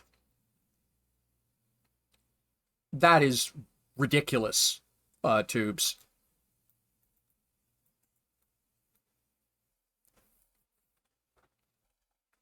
If I had had any idea how much... Yeah, I would have built this first. For lack of a better way of putting it. Okay.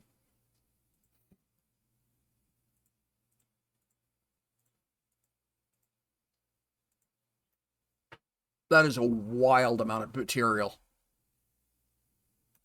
All right. Let's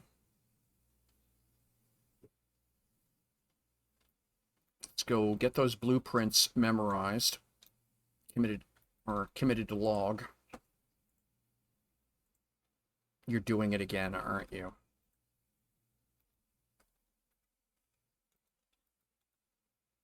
Library, blueprint mod. Okay, you're the problem right there. That's blank. Let's put you there. I already have... Okay.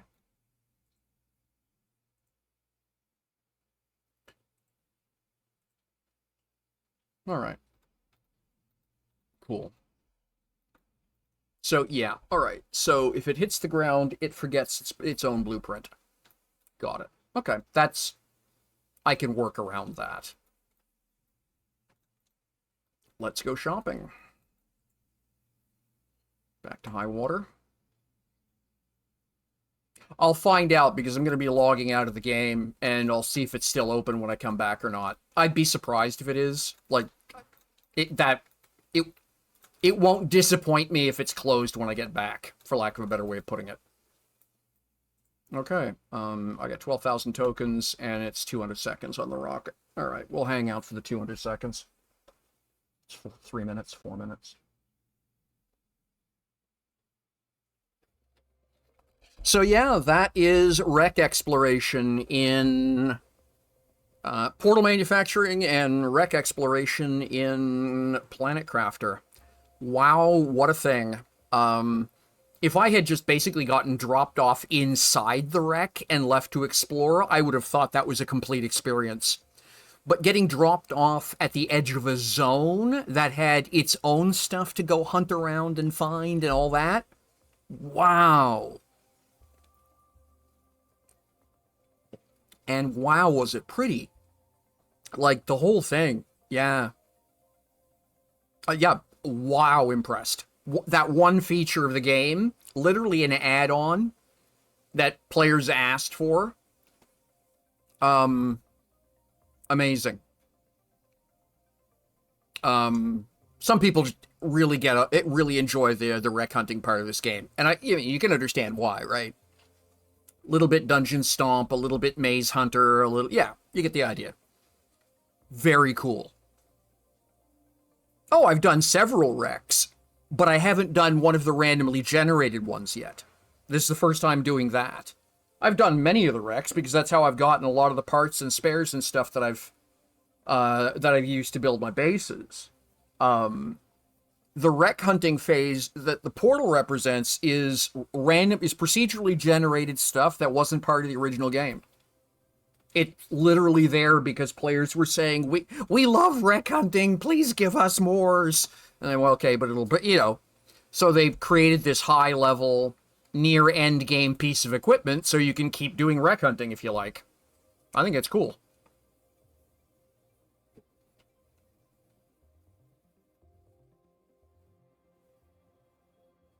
So yeah, very cool.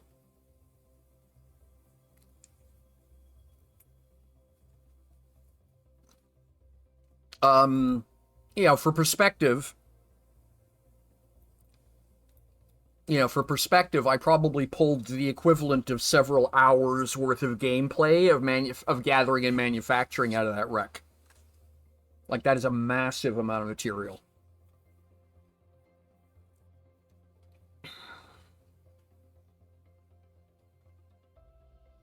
So really pleased with that. That was a completely worth it thing for me to save up and build. And it literally essentially paid for itself. You know, that's 12,000 tokens. Just shy of 12,000 tokens I pulled out of the, in salvage I pulled out of there. Beyond where we talk about the 5,000 token piece of kit I'm about to sell. So all total, you know, I put 12,000 tokens in and I got 17,000 back. That's a pretty good investment, right? Yeah, I really, really cannot complain about that. Well, I could. I'd just be an idiot to do so. Let's be honest. Okay, there we go. Rocket's on the way back.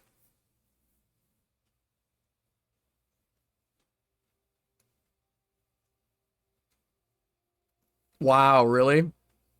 Very cool. Yeah, I don't know who Z1 is, so I'll just nod yes. But interesting to have the context. Thank you.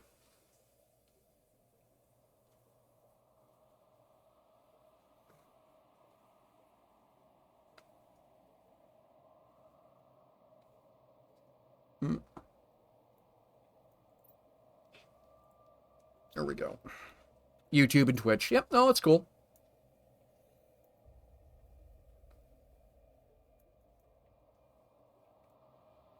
By the way, all this stuff, anytime I live stream, anything I wind up doing, if it's a decent day, it gets uploaded to YouTube after I'm done, so everything gets exported up to you to my YouTube channel. Alrighty, folks. That is it for me. Thank you so much for hanging out with me. I do appreciate you. Yeah, wow. What a ride, eh? So pleased about that. That is, I can have a whole lot of fun just with that part of the game. I mean, yeah.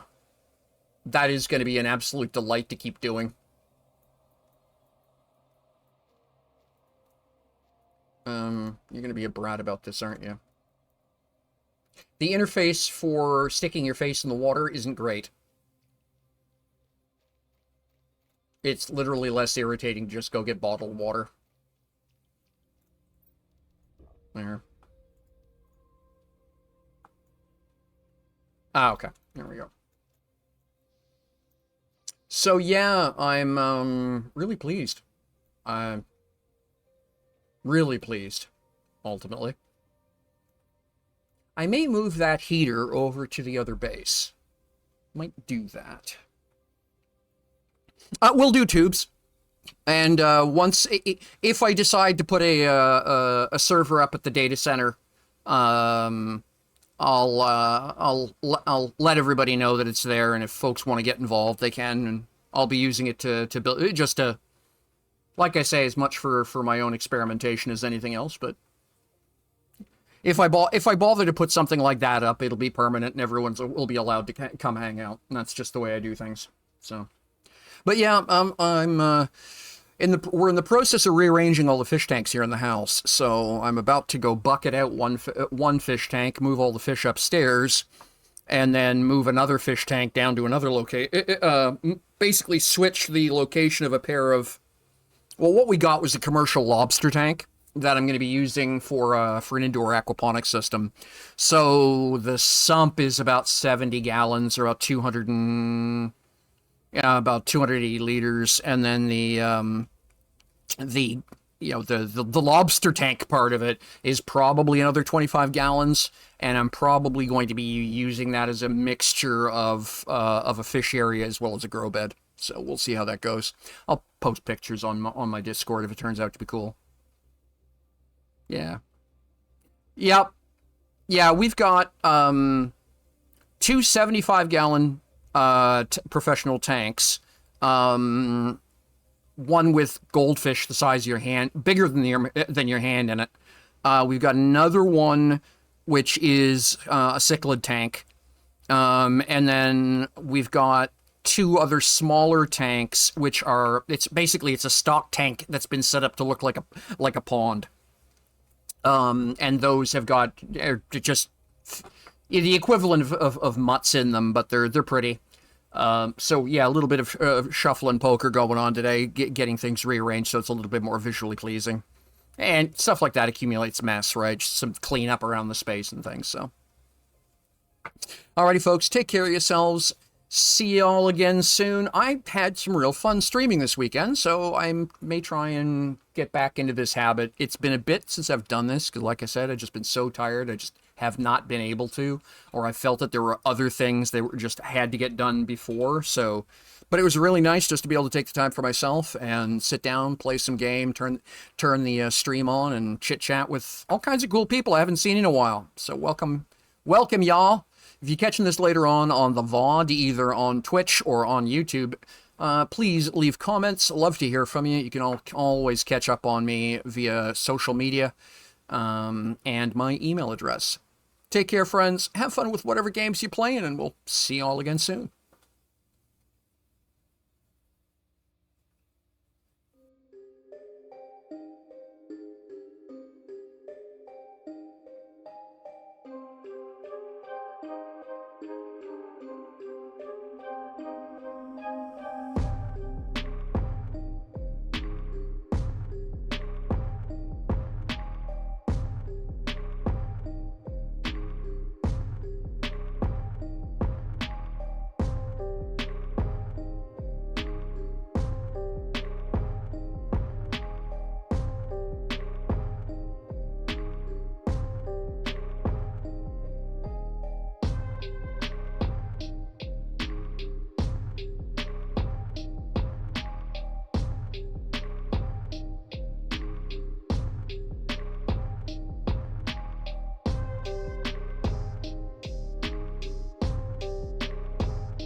So